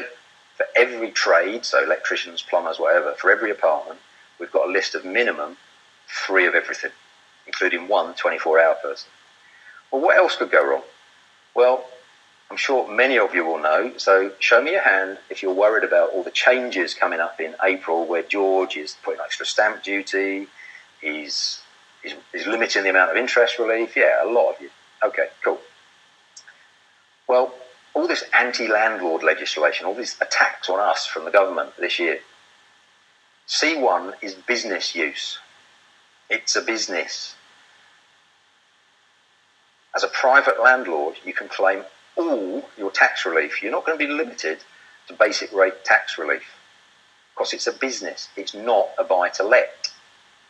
So it's a business, not a buy-to-let property. So George, unlucky, no 3% stamp. Try getting this from us, service apartment operators, without hitting all businesses. It's a business. So if you're worried about all this anti-landlord stuff, then get into serviced apartments. As well as making a load of extra money, a lot easier because you've got no tenants, you don't have to worry about all this malarkey. So, it's another big, big reason why you might want to be doing this. So before Progressive and serviced apartments, where was I? What was my journey? Because I've showed you a few pictures, but I've told you nothing about me or my portfolio or anything. So I just think it's fair if I share some numbers with you. Before I did serviced apartments and before Progressive, it took me 10 years to get to 10 properties. It was a slog.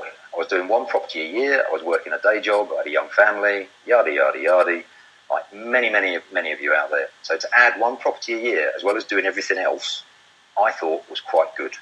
It was quite hard work, but it was quite good. So that was giving me a cash flow of $3,500 a month, which is cool. $3,500 a month as a little supplementary income. That's all right. But I've got 6 kids. I've got a granddaughter. I like going to Grand Prix. I like doing all sorts of things. You can't do that on $3,500 a month. So I still had a job and I was working away from home a lot. I was a management consultant. So I was well paid, but I was virtually never at home. So in my head, to get to my financial freedom figure of $10,000, I'm going to take me 20 more years. Because if it's taken me 10 years to get to 3.5, you can all see why it will take me another 20 years to get to 10. Yeah. So that really wasn't cutting it for me. I'd invested a load of money and a load of previous training companies, and it just nothing was happening. They weren't teaching me anything. They were absolutely not teaching me anything. Not at all. So with Progressive and service departments, what changed? Well, I got financial freedom in just 6 months. Absolute total financial freedom in just 6 months, working with Progressive and with service departments. What changed? Scale changed. Scale was huge and fast. Community changed, the support network. Progressive is brilliant for the community, absolutely brilliant. The support and mentoring that was critical to us. We felt huge weight lifted off our shoulders, having someone to talk to and someone to help us. And it's allowed us to give back. Now, the quickest way that I can share that with you, picture worth 1,000 words and all the rest of it, just show you some pictures. So what does financial freedom mean to me? Well, financial freedom means to me that I can spend time with my very good friends, bright businessmen, very successful people. So in the foreground there you can see Mark Homer. Mark Homer is good in almost every way, apart from possibly arguably slightly dodgy choice in shorts colour. Dave Ravenscroft. There's Gemma, which is Mark's fiancée. There's Rob Moore.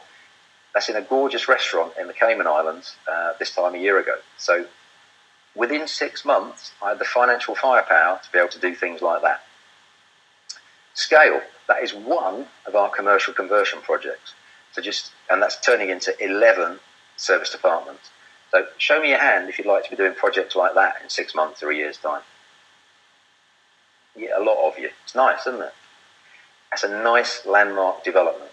Now, before Progressive and service departments, I could never have dreamt of being able to do anything like that.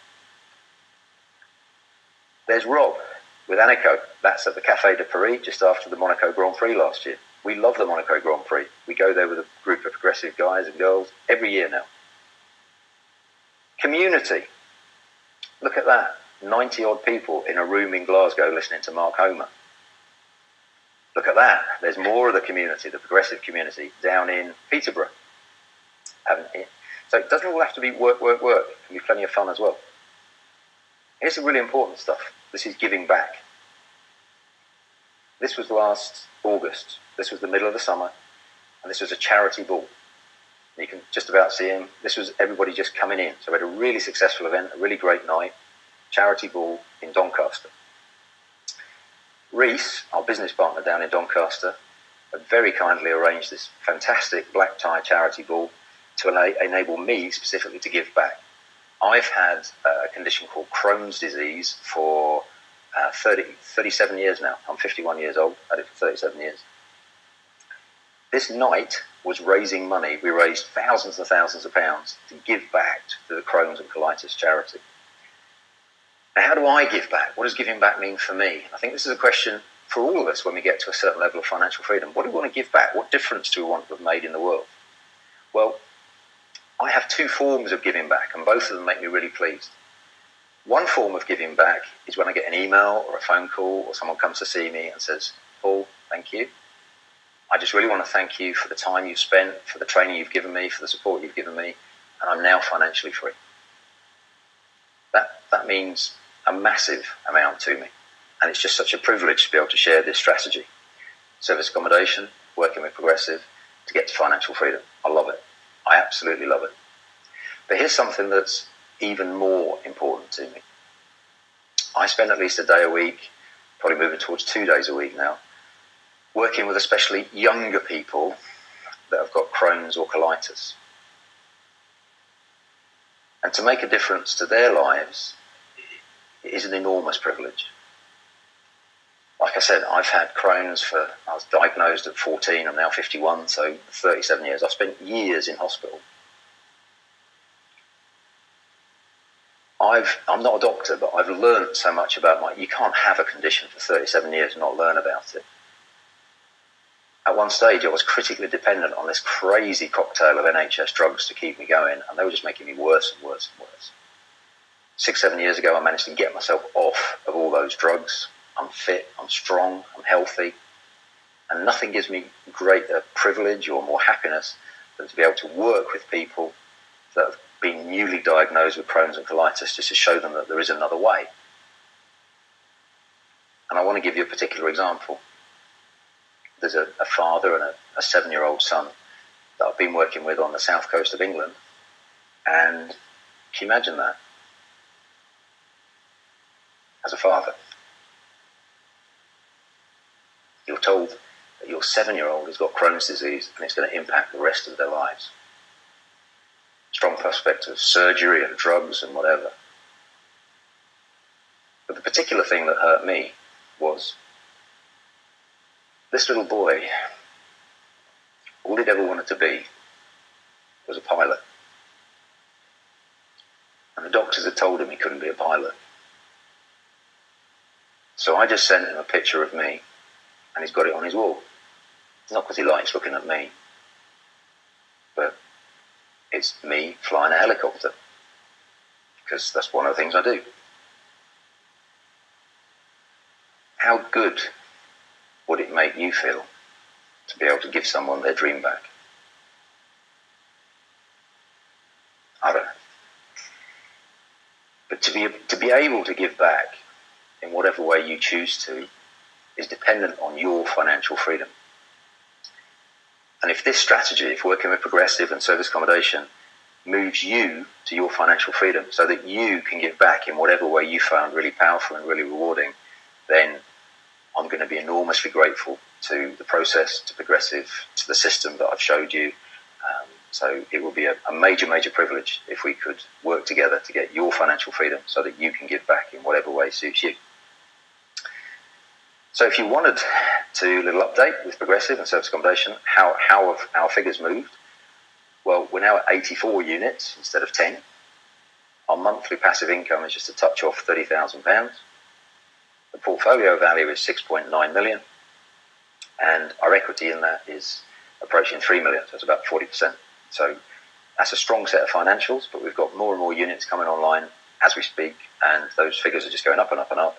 And it's now proper business, so it doesn't rely on me to make all these things happen. I love this picture. The person who says it cannot be done should not interrupt the person doing it. So you'll get so many people out there in neckhead land that will say, oh no, you can't do that. Splendid. I get people telling me I can't do it all the time. So if this is you, if you're the person who's getting hammered all the time by colleagues or even friends and family saying it can't be done, well, think of this. The person who says it cannot be done should not interrupt the person doing it. I love that. So how do I get started as soon as possible? Well, if you want to do this, we offer a service accommodation masterclass. I did a seminar on Sunday, and I did have dates. Glasgow, 19th and 20th of March, if you want to get started really quick. Unfortunately, it's sold out, and if you did want to get started on that date, I could maybe put you on a waiting list. But unfortunately, I don't have any places left on that date that I could offer to you today. We run our Glasgow trainings. We do trainings in Glasgow and Peterborough. The Glasgow trainings we run in Accomodation Distillery, which has got additional benefits because it's a distillery, so you get a distillery tour and a little dram and everything else. And it's less than 4 miles from Glasgow Airport. So I know many people perhaps haven't been to Scotland, or Glasgow sounds a long way away. Well, EasyJet, Ryanair, BA, Flybe, they all go there. And it's easy as anything, really cheap flights from wherever you are in the UK or even abroad. So here's a search I did a few days ago. So if you want to come from London using EasyJet up to Glasgow return, you can see there 29 quid, 27 quid, 32 quid. You're probably looking at 50, 60, 70 pound return if you're a bit flexible on your times and whatever. So the cost of getting there is not a reason not to come to Glasgow at that kind of money. And there's Flybe, there's a different option for you. That one's from Southampton. So if your regional airport is Southampton or Bristol or whatever, there's loads of cheap flights up to Glasgow. 50, 60 quid. So what is this masterclass then? Well, we'll show you how to get service accommodation cash flow within weeks. And many, many, many of our students do. Like I said, unfortunately, we can't offer you that Glasgow date because it's sold out. I did have a second date that I put in specifically for the webinar on Sunday, which is the 25th, 26th of June, and that's sold out too. So we take 50, maximum 60 people on each of these masterclasses. So unfortunately, all the dates that we had in the diary for the whole year had sold out. So I've been through my diary and I've agreed with Progressive because I promised to do this webinar tonight. We've got about 650 people on the webinar as I'm speaking to you now. So there's a date for your diary. You could apply if you wanted to for either of the first two dates and be put on a waiting list. But the first date that I could guarantee you, if you book on tonight, is the 21st and 22nd of May in Peterborough. So that's the 21st and 22nd of May. We realise most people are still working, haven't quit their day job yet. So all the dates are at weekends. They're all Saturday, Sunday courses. And for Scotland, if you prefer to come up to Scotland, the extra date that we've put in is the 13th and 14th of August. Now, you need to be quick. We did have a few people disappointed, or quite a few people disappointed that they couldn't get the venue that they wanted. They managed to book on, but they didn't manage to get the venue they wanted. And we do this strictly in application order. So we've managed to sort out everybody from last Sunday's webinar. So if this is something that you're interested in, make sure you bag your place as soon as you can. The cost of that masterclass is just $2,997 plus the VAT. And I think that's an absolute bargain because we can show you with the right property in the right place how you get £2,000 a month cash flow. So that's what, 5-6 weeks cash flow with the right property. So this is the first public offer of these new extra dates because I literally only put them in over the last few days because I promised to do this webinar. You've been kind enough to come on it. So if you want to work with me, then there's the extra dates for you. I don't have any more planned dates for this year. So 650 people on the call, and I've got just 2 dates for the rest of the year. We actually had 1,480 people registered for tonight, so there's quite a lot of interest. The capacity for the webinar is 1,000 people. So fortunately, we've managed to get everybody on tonight, which is good. So if you want to go grab your place now, that's the URL that you need to type in. Now you need to type in the whole URL to your browser. Don't put in part of the URL. Put in the whole thing. So if you want me to, if you want me to put, okay, I'm getting some questions about this. Well, let me type in the URL to the response box. HTTP ? So bit.ly /SA Masterclass. So let me just check I've typed that in correctly. HTTP : bit.ly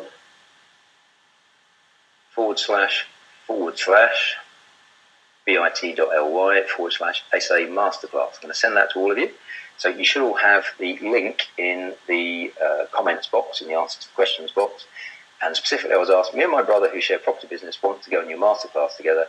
Could we have a 2-for-1 or a discount for the second person? Yes, we offer 50% discount for the second person because you're going to be working on the same business plan. So, but I've got more to tell you and I've got more stuff to give you.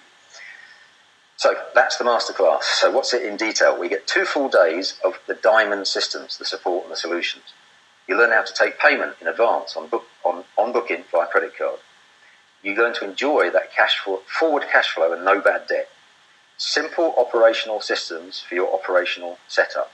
The keys. How do you get the keys to people? Well, the easiest way we find often is to use one of those key safes, a £20 key safe that you screw to the wall. When they've paid in full on the day, we've got an automated system to send them the PIN code. So you don't want to be meeting people on stairwells and taking cash at 11 o'clock at night. That is not a good idea. So we can get around all of that for you. Simple ways for all the systems. Optimize your listings on Booking.com and Airbnb. And this is really, really important if you want to take as many bookings as possible. Comprehensive analysis of marketing sites and traditional marketing. 7 different ways to acquire property, including several no money down techniques. A whole support community to accelerate your progress. Full 7-step proven system with fail-safe guarantee, and it works internationally. How the hell do I know that? Well, because it works in Scotland and England, so it definitely works internationally. It probably works in all sorts of other places as well. So this masterclass, 1,480 people registered for tonight's webinar. So if you want to secure your place now, there's the URL. So I'll just leave that there. We'll have a little drink of water. So while I've got people booking on already, that's cool. So case study number 3 in case you're just thinking, well, is that really for me? You've only shown me pictures of flats, Paul. Does it work for houses? Well, here's one. It's called McLachlan House. There's another little tip for you. This works really well. Give your property a name. So you can see underneath the address is 9 McLachlan Road, blah, blah, blah, blah. Just branding it as McLachlan House or Silver Tides or Airport Lodge or whatever will get you extra bookings. It will get you extra bookings. So we've been operating this as a buy-to-let for £750 a calendar month since July. We've owned it since 2008.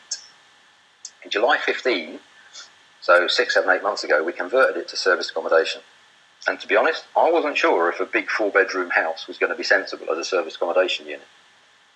Well, within weeks, we got 1 booking for 66 nights at £155 per night, £10,230 booking direct, bank transfer, no fees, straight into our bank account from a firm of window fitters that were working at Faz Lane. How about that? One property that maybe used to cash flow 50 quid a month, because by the time we paid our mortgage and everything out, it was £750, because this is a £250,000 property. We'd be lucky if we made 50 quid a month. We're suddenly making in excess of £4,000 a month. It's just absolutely phenomenal. So if you're wondering, does it work with houses as well? Yeah. Go check that one out on booking.com. McLachlan House. We just won a review award for that. We got a nice high award, so booking.com gave us an award, which should get us even more bookings. So the masterclass is the only course of its kind. We'll teach you to acquire property simply with no cash, massive positive cash flow, and virtually instant profits. And I can say virtually instant profits because let's say as a result of the masterclass you go out and offer on a few properties and you've got one exchange, you know it's going to complete. You can put it live on booking.com while you're doing the refurb. Virtually instant profits. Like Steve on Masterclass. Here's Steve Rice, looking all angelic. This is what happened to Steve on our Masterclass last year in Glasgow. Anita has sent you an inquiry, blah-de-blah-de-blah, from Airbnb. £1,723. He loved that. He was pinching himself. You can see the date there, 22nd of September.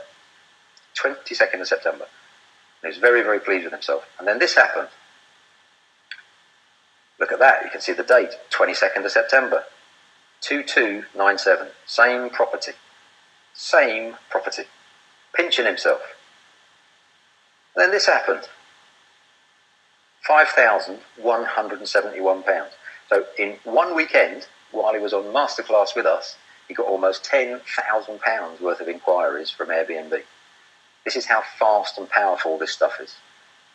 Absolutely incredible. So what do you get? Well, the serviced accommodation masterclass is £2,997. If you want to do rent to rent, you need a management contract. Now, the cost of a management contract is normally, £1,765 is what we pay. We're actually going to include that. So you come on the masterclass and you want to do rent to rent, we're going to give you our rent to rent management contracts, both for Scotland and England. So this will allow you to operate throughout the mainland UK, Scotland, England and Wales. We're going to give you lifetime access to our support community. We've got a specific support community just for serviced accommodation, and we only let people into it that have done the masterclass. So these are trained, educated people that are doing the thing. So really, really powerful. We're even going to give you the systems, the overview of the systems that we spent £20,000 on. We're going to give you that. We're going to give you our flowcharts. £20,000 it cost us. We're going to give you when you attend the masterclass. And a fail-safe guarantee, 2997. That's a very specific figure, Paul. Why is it 2997? And I'm going to give you, because I want to do everything I can to get you on this masterclass, to get you to change your life, I'm going to give you a fail-safe guarantee.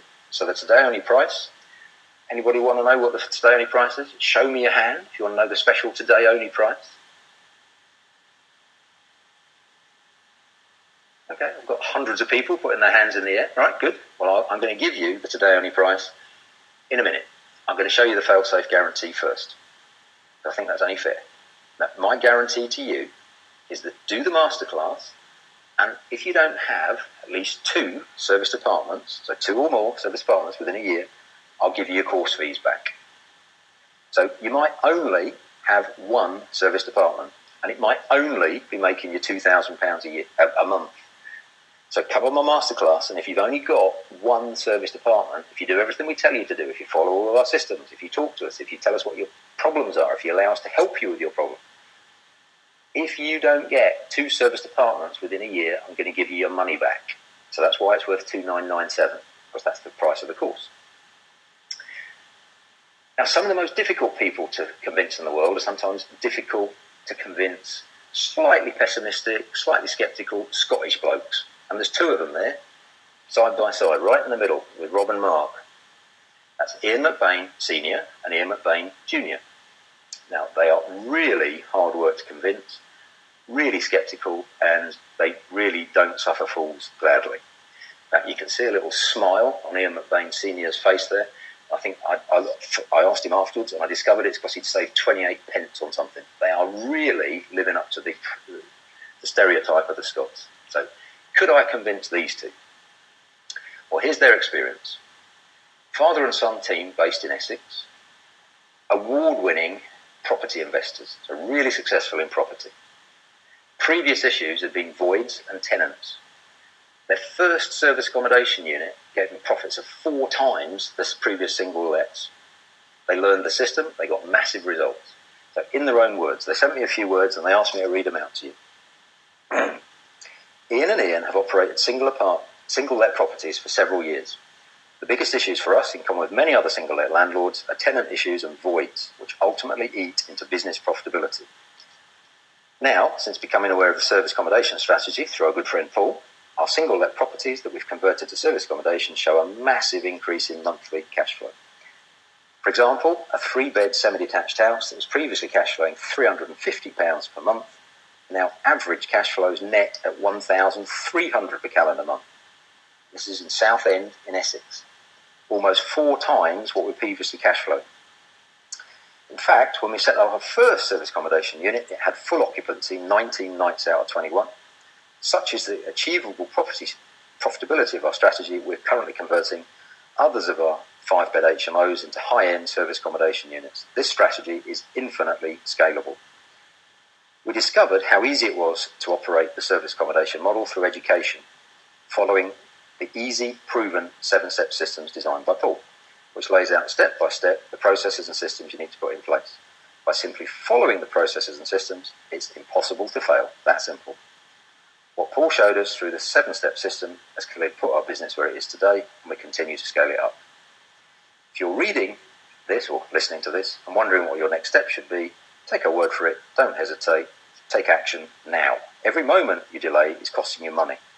Ian and Ian have been investing in property for over 20 years, and this is easily the most exciting and massive cash flow and property strategy that we've come across in that time. Good luck on your journey, Ian and Ian. So that's them in their own words. Now there's 3 levels of belief. Maybe you don't believe people are making money out of service accommodation. Well, hopefully after the last hour and a half, you could even possibly think that. Maybe you don't think I'm making any money out of service apartments. Well, I've given you several of my apartments. Get onto booking.com, go and have a look at them, see what you think. I think it's likely you don't believe you can make any money. That is the most common belief that people have. Yeah, it's all right for you swanning around the Cayman Islands or whatever else. But it's difficult, it's hard. No, it's not. We've got proven systems, we've got a community, and even if it doesn't work for you, we've got a cast iron guarantee. We'll give you all your money back. So there's the service accommodation masterclass. There's the management contract. There's the support community for life.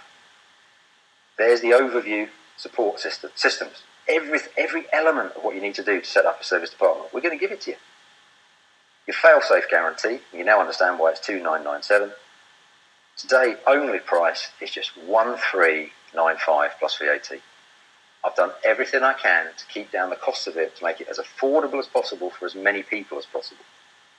Now, if you reflect back to the Ians or to Elaine and Elizabeth, they're making more than that per month from one apartment.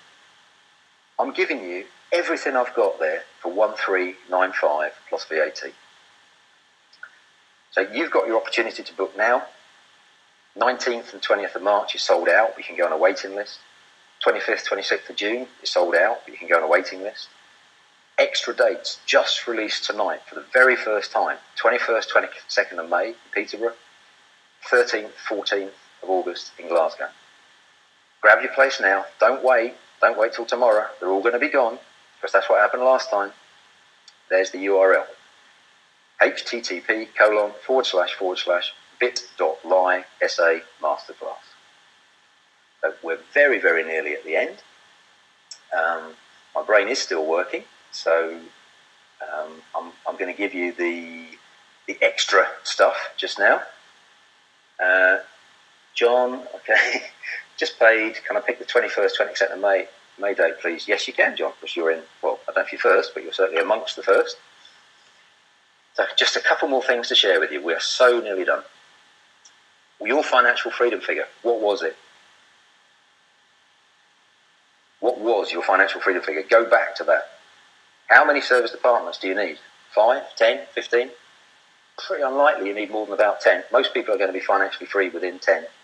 There's the URL for you again. So 19th, 20th of March, waiting list. Peterborough, 25th, 20th of June, waiting list. 21st, 22nd of May, you can book on right now.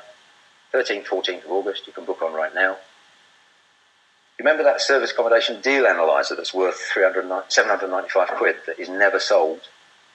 Well, for the first 10 to book on tonight, I'm going to give away, I'm going to include that service department deal analyzer.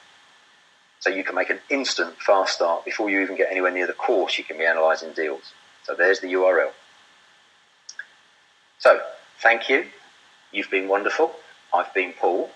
So for tonight only, you can jump on that URL and you can grab your spot now. I can see many of you already have, so well done. I'm going to have a little sip of water, so if you bear with me, I've been speaking for an hour and a half, so just grab a little glass of water. Okay, cool. Now, I said a bit earlier on, and my brain is still working, so I can remember, that I was going to give you 2 really valuable assets as a thank you from me, just for staying on. So the first one that I'm going to give you is an analysis of the holiday let lenders that will do service accommodation funding. So I've got a report on this, and what I need you to do to claim your report, your free report, is to get into the Progressive Property Facebook community. So can you show me your hand if you're not in the Progressive Property Facebook community? Okay, there's a few of you. Most of you will probably be, okay, there's quite a few of you. Okay, so if you just go to your Facebook page, and in the search bar of Facebook, if you just put Progressive Property, then the Progressive Property Facebook group will appear. I'll go get the URL in a minute and I'll copy it into the text box. But if you just go to, it's really easy, go to Progressive Property, just search in Facebook for Progressive Property Community, just ask to join it, and one of the administrators will get you straight in there. Within the next 24 hours, I'm going to be posting in the Progressive Property Facebook community a completely free guide to all the holiday let lenders out there on the market at the moment. So they're high street lenders. They're like the Leeds Building Society, for instance. So there's people. If you want to do service departments, you want to get a specialised funding in place, then you absolutely can. Now, the other resource that I'm going to be putting into that community is our complete step-by-step guide to setting up your account and setting up properly in Booking.com. So just show me your hand again if you would like that free guide to setting up in Booking.com. Cool. Well, you need to make certain that you're part of, a load of you do, then, which is cool. Then you need to make sure that you're registered in the Progressive Property Facebook community. You should be in there anyway. You should be picking up, all that stuff. So, right. So, Justin, just booked. Please reserve me a place for Peterborough in May. No problem. Okay, you got it. So we've kept it really simple. If you go to that URL and book, then what's going to happen is on the order of you booking in, then you're going to get a call from Progressive and they're going to agree with you. So don't worry, the faster you get in, then you'll get the place you want. Some of you are asking second person discount. Okay, so very, very good question. Second person discount. Second person discount is 50%. And so you book your space on the form, just book one. Then what the office can do tomorrow is they can add the second, well not tomorrow, Saturday, but what they can do on Monday is they can add the second person at half price.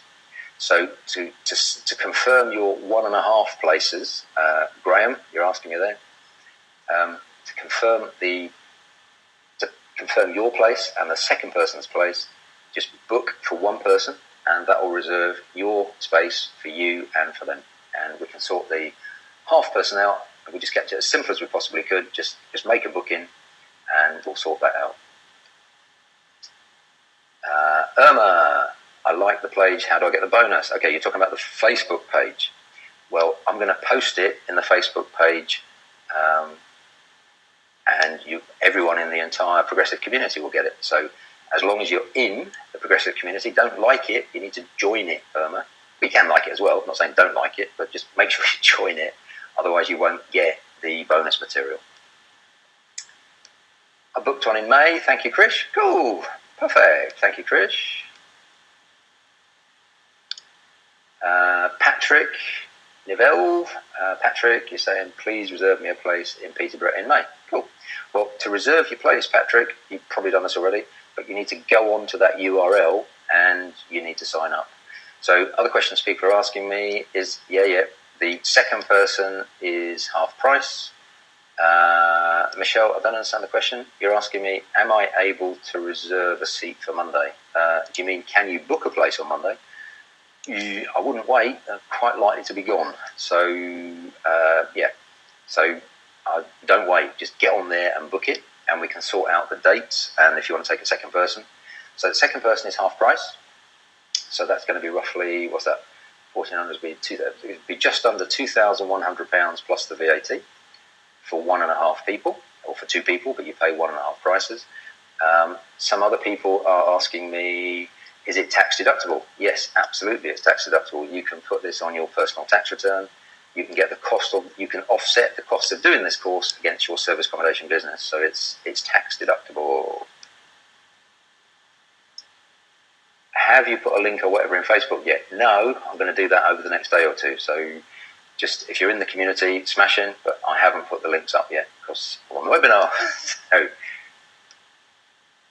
all right, yeah, thank you, Russell. My brain is nearly working. So, okay, tomorrow here is Friday. Well spotted. I can't even get the days of the week right. I'm slightly out of phase over here. But yes, in that case, we can sort all this out with the office tomorrow, can't we? Thank you, Russell.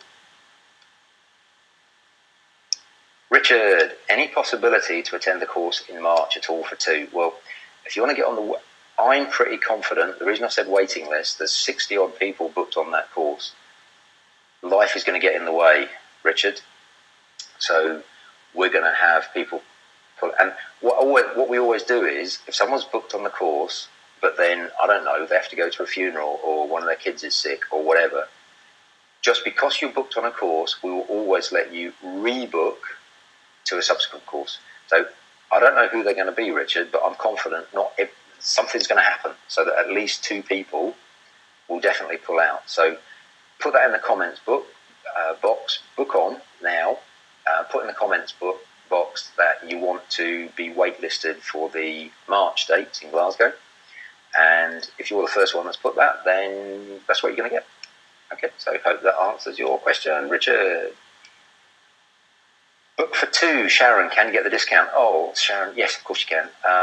I can't do it tonight, but can you call the office tomorrow? And what I'll do is, let me just can't remember the office number. I'll have to look it up. So just bear with me. I'm just going to my iPad and getting the Progressive office number. Should be able to remember it by now, shouldn't I? Oh, sorry, I can't. Thank you for booking for 2, Sharon. And of course we will sort the discount. Yes, we will. So, sorry, almost there. Progressive. property phone number. Okay, Progressive property phone number. Please call office on 01733 898 557. Cool, there we go. So Sharon's asking, well, she's already booked on for 2. Can she get a discount? Of course you can, Sharon. And the response I've just given to Sharon means that if there's any other queries, or you want a specific date, or you want to sort things out with the office, then just get on to the office on that number that I just put there.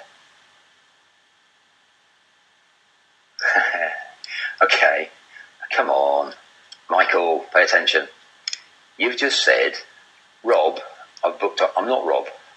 I am not Rob. I'm Paul. So that's fine. I won't take it personally. I won't injure my self-esteem in any way, shape or form. Okay, Michael, so I've booked onto the March course already. I already own 4 properties, would like to have 1 converted to a service apartment. Is there any help prior to the course? Well, if you're one of the first 10, which hopefully you were, we'll get that deal analyzer to you. I'm going to be back in the UK and back in Glasgow the 23rd, 24th of February, by which time the March course is less than a month away. But here's what to do. Ask questions in the Progressive Facebook community, and I'll do my absolute level best to answer for everything. Okay, Simon, you're saying, need to go to Peterborough or on a waiting list for 1 sooner. How can I find out? Well, phone Progressive Property. So I already posted the response to that, so hopefully you can see Progressive's phone number. But phone Progressive Property on 01733 898 557 and get waitlisted. All right, Simon, so we'll squeeze you in if you can. Oh, I haven't asked that question before. Tina is saying, can we have a 3rd person at half price also? Well, if you're actually legitimately, genuinely business partners and family members, yeah. If you're looking for random people that you don't know yet, Tina, no. So phone the office, that's 01733 898 557, and we'll get it sorted out. So, hope that helps, Tina. Okay, Alice, you've just asked me an enormous question there. Okay, Alice, that's a bit too complicated to answer on a webinar. Get me on Facebook. You'll find me in the Progressive Facebook community. And can you PM that to me, please, Alice? The easiest way for you to communicate with me is through Facebook, because after these webinars, I'll go underwater with questions and whatever for a while, but I'll get back to you as soon as I can. Oh no, I'm losing. There's 365 questions. I'm answering as quick as I can, but you're asking questions quicker. Okay, Irma, thank you. Yeah, okay, Anita. Facebook says it's a closed group. I know it does, but still request to join, and the admins will let you in, Anita. They'll cross-reference the names on this webinar. Okay, you've already worked that out, sorry. So I have a question from you further down. I sent a question on Facebook, yeah. We'll get you in quickly, so don't worry. And that's why I don't want to post the stuff for a day or two, because I want to let everyone get into the community. It normally happens within a few hours, so I need to join the community and you'll see the stuff there, okay? Adj, looking forward to seeing you in Peterborough too. Perfect, thank you. Mark, booked, thank you. Looking forward to the course. Appreciate that, Mark Becker. See you there. Already paid, but not sure I booked for Peterborough. That's fine, Simon, don't worry. You booked nice and early, so you'll get it. I'm sure we'll get you into Peterborough, because that's a brand new date that I've not released before. That's the first time that date's ever been released, and I can get 60 people in. So, yeah, we had, I don't know, whatever it was, 100 and something people booked on the last webinar. So that's why I put 2 extra dates in, because I want to make sure that we don't have anybody disappointed. So, Simon, phone the office and we'll confirm to you that you've definitely got a place for Peterborough, okay? And we can even waitlist you for the other Peterborough date if you want. So I'm going to give you the office phone number again. It's 01733 898 557. But make sure you book your place, because they are going to go. And okay, so the next question. Oh, I've got a question here from. Okay, so the question from Alan Samuels, great question.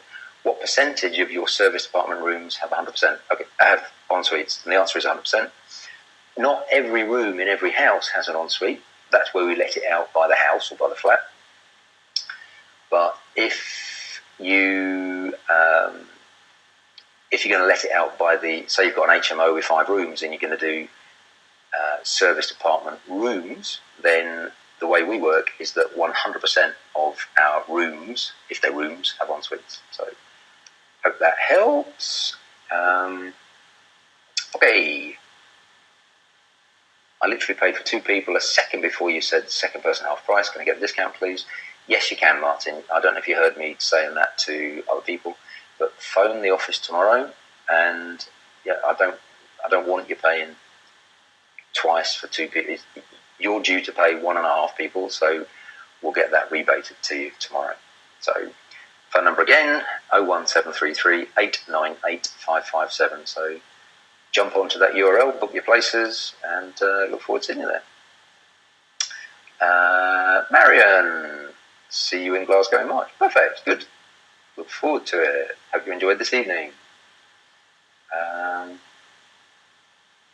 Okay, so the question from Darren is, do you learn the rent-to-rent way to control property on the course? Yes, you do, Darren. So if you want to pursue service department rent-to-rent as your main strategy, fill your boots, get on that course, and I will personally teach you. How do you join the Facebook page? Okay, let me do that. I am going to... How am I going to do that? Okay, let me try this. Cancel.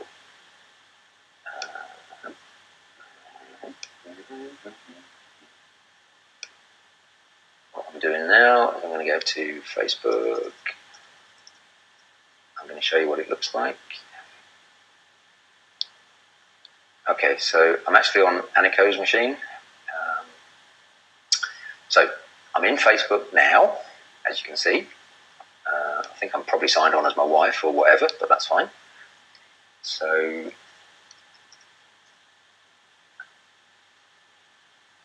you want this one, Progressive Property Community. Okay, so that's what it looks like, Cliff. Well, there's quite a few of you asked this, so there you go, that's what it looks like. I won't be able to ask to join as a member, or Aniko won't, because we're already members, but you would go first to your Facebook. You would put, not in the main search engine bar, but in the Facebook search bar, put Progressive Property Community, and this one will come up. Okay, and then to add yourself as a member, go to the bit here where it says members. There you go. Now I could, because I'm already in here, I could add you, but I think it says request to join, I think, something like that. So is that all right, Cliff? Hopefully that answers your question. Samantha, do I get the bonus deal analyzer? Well, hopefully you did, if you're one of the first ones to sign up. So the office will confirm that to you tomorrow. And as you asked the question, Samantha, even if you're not, just tell them that Paul said yes. So tell them Paul said to give it to you. Is that all right? How do we process the second person? Okay, I know you probably asked this a while ago, Cal.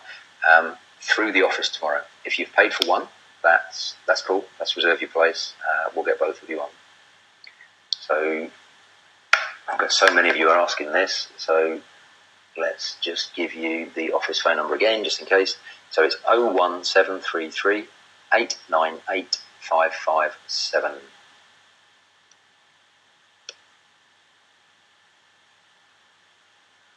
Okay, I hope I'm pronouncing this right. Leilani. I'm going to go with that. Okay. Leilani, please can I reserve for earlier than August? We'll explain why if your office can speak to me. Of course. So just call that number, Leilani, and we'll get you waitlisted. We'll get you in as soon as we can. So reserve your place, and we'll get you in as soon as we can. Okay, that's about the fourth or fifth person that says that. Already booked for 2. Can I claim that discount for the second person? Yes, definitely.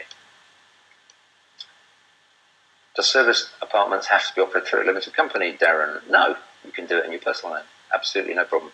You can get commercial lending in your personal name as well.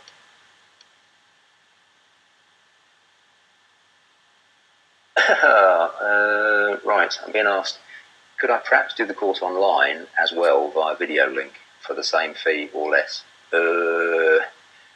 Okay, Tom. I don't mind streaming the course because it doesn't really make any difference to me. So, Tom Dawson, if you want to do the course online for the same fee or whatever, I guess we could send you the materials. Can you maybe talk to the office about that? It's not something I'd even considered. Okay, do you have to charge VAT on service accommodation? Yes, once you hit the threshold. We had this question earlier on, so sorry if you missed it. So the VAT threshold is 82,000. So once you've got more than 82,000 of turnover, which you will, then you have to charge VAT. However, the first 28 days is at full VAT, 20%. After that, the rate drops to 0. So, yeah, kind of for the first 28 days, but for the bookings after, for the longer bookings, no. So hopefully that answers the question, Sarah. Okay, Kelvin. Hi, I want to book, but it's saying 2790. Am I on the right URL? Yeah, probably, but you've probably got the quantity set to 2. So just by the price, there's a little toggle that says how many people you want to book for. So just check it, and I think I'm almost certain that you're trying to book for 2 people there. So go move that back to 1. Okay, Graham, Peterborough dates in May 13 and 14. Cool. We'll just confirm that with the office tomorrow. David Davis, pleasure to see you on here. Hi, David. Do you have to form a company? No. You can do it in your personal, private name, David. Okay, Sophie, do I need to get a new mortgage if I change my buy-to-let to service apartment? Well, I would. My mortgage advisor is clear on this. What he says is that if you apply for a new service apartment with a buy-to-let mortgage that isn't for service apartments, that's mortgage fraud. If, on the other hand, you've already had a buy-to-let mortgage for many years and you decided to change it to service apartment and it didn't even occur to you, then that's just an administrative oversight. So definitely do not buy serviced apartments using buy-to-let mortgages, standard buy. I wouldn't do that. I would absolutely not do that. I would make sure and get a proper product. But if you want to repurpose an existing HMO, then I guess that's between you and your conscience.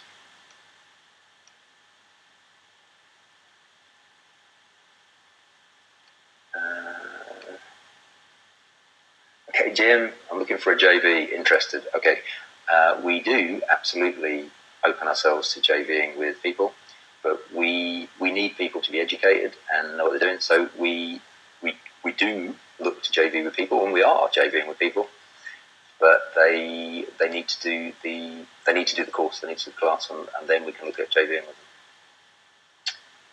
Okay, Sharon, you're saying you want to be waitlisted for Glasgow. Okay, cool.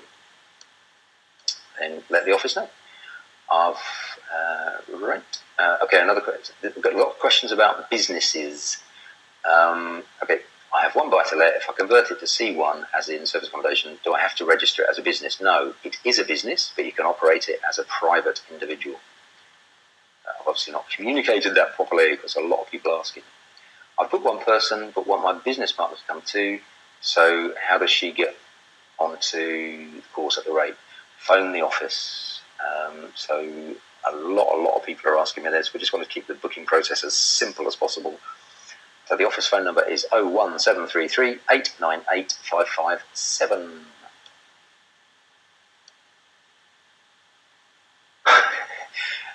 Right, I'm getting asked, can you answer the question please rather than talk about the bookings?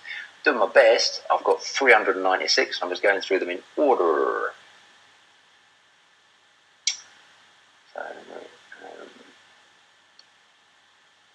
Okay, is it more tax efficient to have a service accommodation in a limited company? Well, I'm afraid the answer to that, Vav, is it depends. It can be. We run our service apartments through a limited company, and we've got a sufficient number that we're definite that it makes sense. I wouldn't let that be a block. My suggestion would be to run one or two service apartments, just get the hang of it, get everything nailed down, and then take a view from there. And ultimately, it's going to depend on your individual tax position. So almost certainly, if it's just one or two, then it's going to be easier and quicker just doing your personal name. But once you're at 5, 10, 15, 20, then you're almost definitely going to need to get a company. But it's one of these things where I would want you to walk before you run. So let's not, let's just do one thing at a time. Let's get the service apartments going first, and then let's worry about company later, would be my advice. Okay, I just heard you say someone could do the course online. I'm currently living in CA, is that California? But I plan to do this in the UK. I just registered, can I do it online? No, what I said, Nora, is I've no idea. You're the second person that's asked me that. So could you do it online? No. If we talk to the office, can we set up some sort of live video stream or something? I don't know. I'm not promising that. But if you talk to the office, I don't mind doing it if it's okay with Progressive, is what I'm saying. But I don't have insight into all the technical, whatever. So if you've booked in person, I would want to encourage you to come in person because it's going to be better. You're going to meet 50, 60 other people that are doing it, JV partners, all sorts of other people. So come if you possibly can, and do not rely on doing it online because it's the first time I've even been asked the question tonight. Okay, Lee, would serviced accommodation work for HMO rooms with shared facilities and not ensuite? Possibly. I've got a good friend, Keith Webster. He's got I think it's a 3-bedroom flat, and one of the rooms has got an ensuite, but he does them as service accommodation rooms. So one has got an ensuite, all 3 rooms share the kitchen, and 2 of the rooms share a bathroom. So, so there you go. It can work. John Crawley. Hi, John Crawley. How you doing? Who is my mortgage broker? My mortgage broker is a chap called John Porter. So that's Porter. And his company is called Craig Lyon, and that's spelled CR. In fact, let me put it in here. Sorry, John, it's easier if I type. John Porter, Craig Lyon, Financial. Oops, spelled that wrong. Financial. There you go.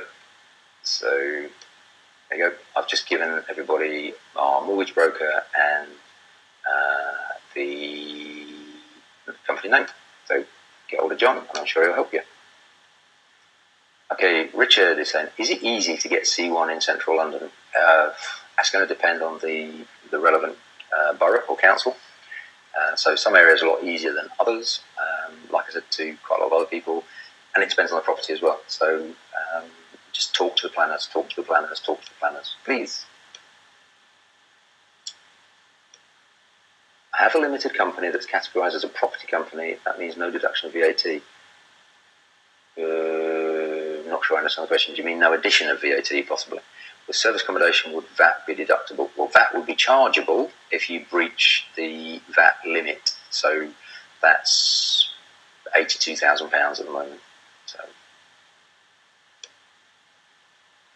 Sue. Hello, Sue. That's the 3-bedroom apartment. That's going really well as a service apartment. Brilliant. Thank you, Sue. So Sue and Keith. That's Peterborough, isn't it, Sue? If I was to purchase an existing serviced accommodation, would that be stamp duty exempt and exempt from new April surcharge? Yeah, if it's C1 already, it's a business. So it's not a buy-to-let property. What is the next Peterborough date, which is already booked up? I'd like to go on the waiting list. Thanks, Patrick. Right, hang on. Let's go back through the slides. Can't remember is the answer. There we are. So put that back again. So the next Peterborough date, which is already booked up, well, my new new Peterborough date that I'm only releasing today is actually earlier than the next Peterborough date. So the earliest Peterborough date, Patrick, is 21st, 22nd of May. So if you want that, just book on. I've only released it tonight, so you should be fine.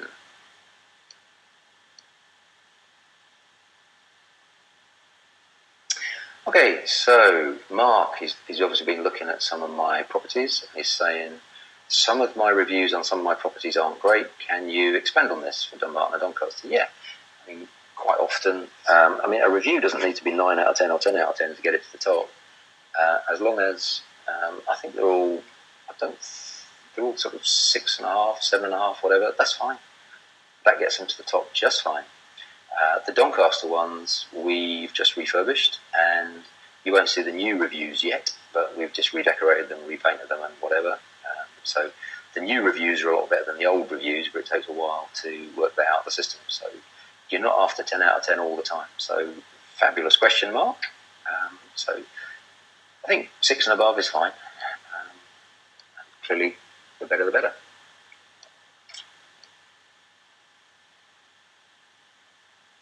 Okay, someone's saying the sound's gone. I don't think it is, because it's still working my end. So I've only got one saying that the sound has gone. So, Sue Randall, yes, yeah, Peterborough, yeah, I know. Thank you, Sue.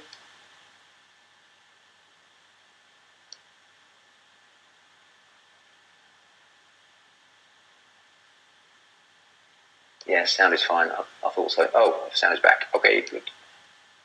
Sound good. I can hear you.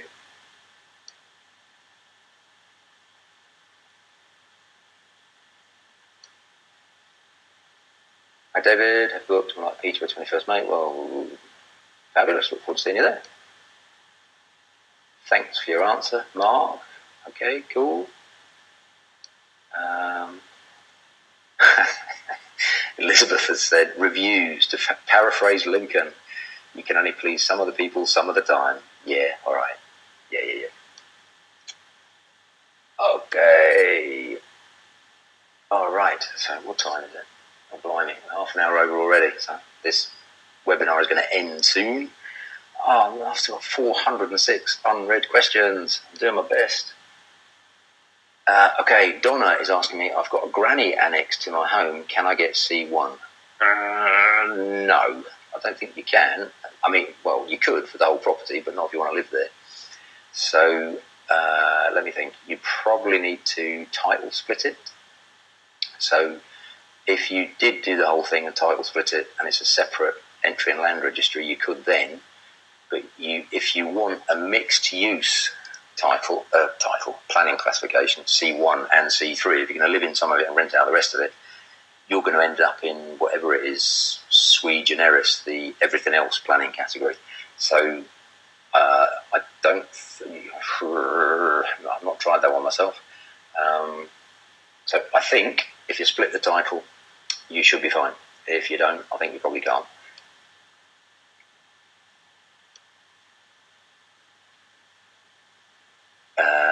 Right, Nora is asking, I just registered, but it doesn't give the dates. I need to get flights or do it online. Okay, well, Nora, I'm not planning to do it online. That's a long shot. So phone the office tomorrow, agree the date, and book your flights. Okay. Stephen, company specifically runs service accommodation. Yeah, mine is, but like I said to a number of other people, Stephen, you don't have to. Okay, right, sorry, I read the second half of your question first. Right, is your limited company registered as a trading company or an investment company? It's a trading company.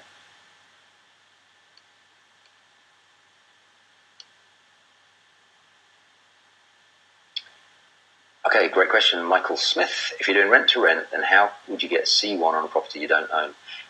You don't have to own a property to apply for planning permission. I mean, clearly, if it's rent to rent, then you want to agree that that's okay with the owner. So, yeah, don't just do it, but you can apply for planning permission on properties that you don't own.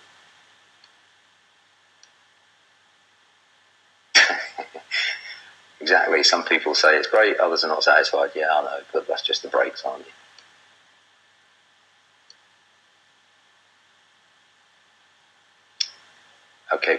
when you release the information to go to the lenders that are best for service accommodation, well, as you're still on here and you're half an hour over time with me or more now, Shane, just get a little pen or whatever and note them down.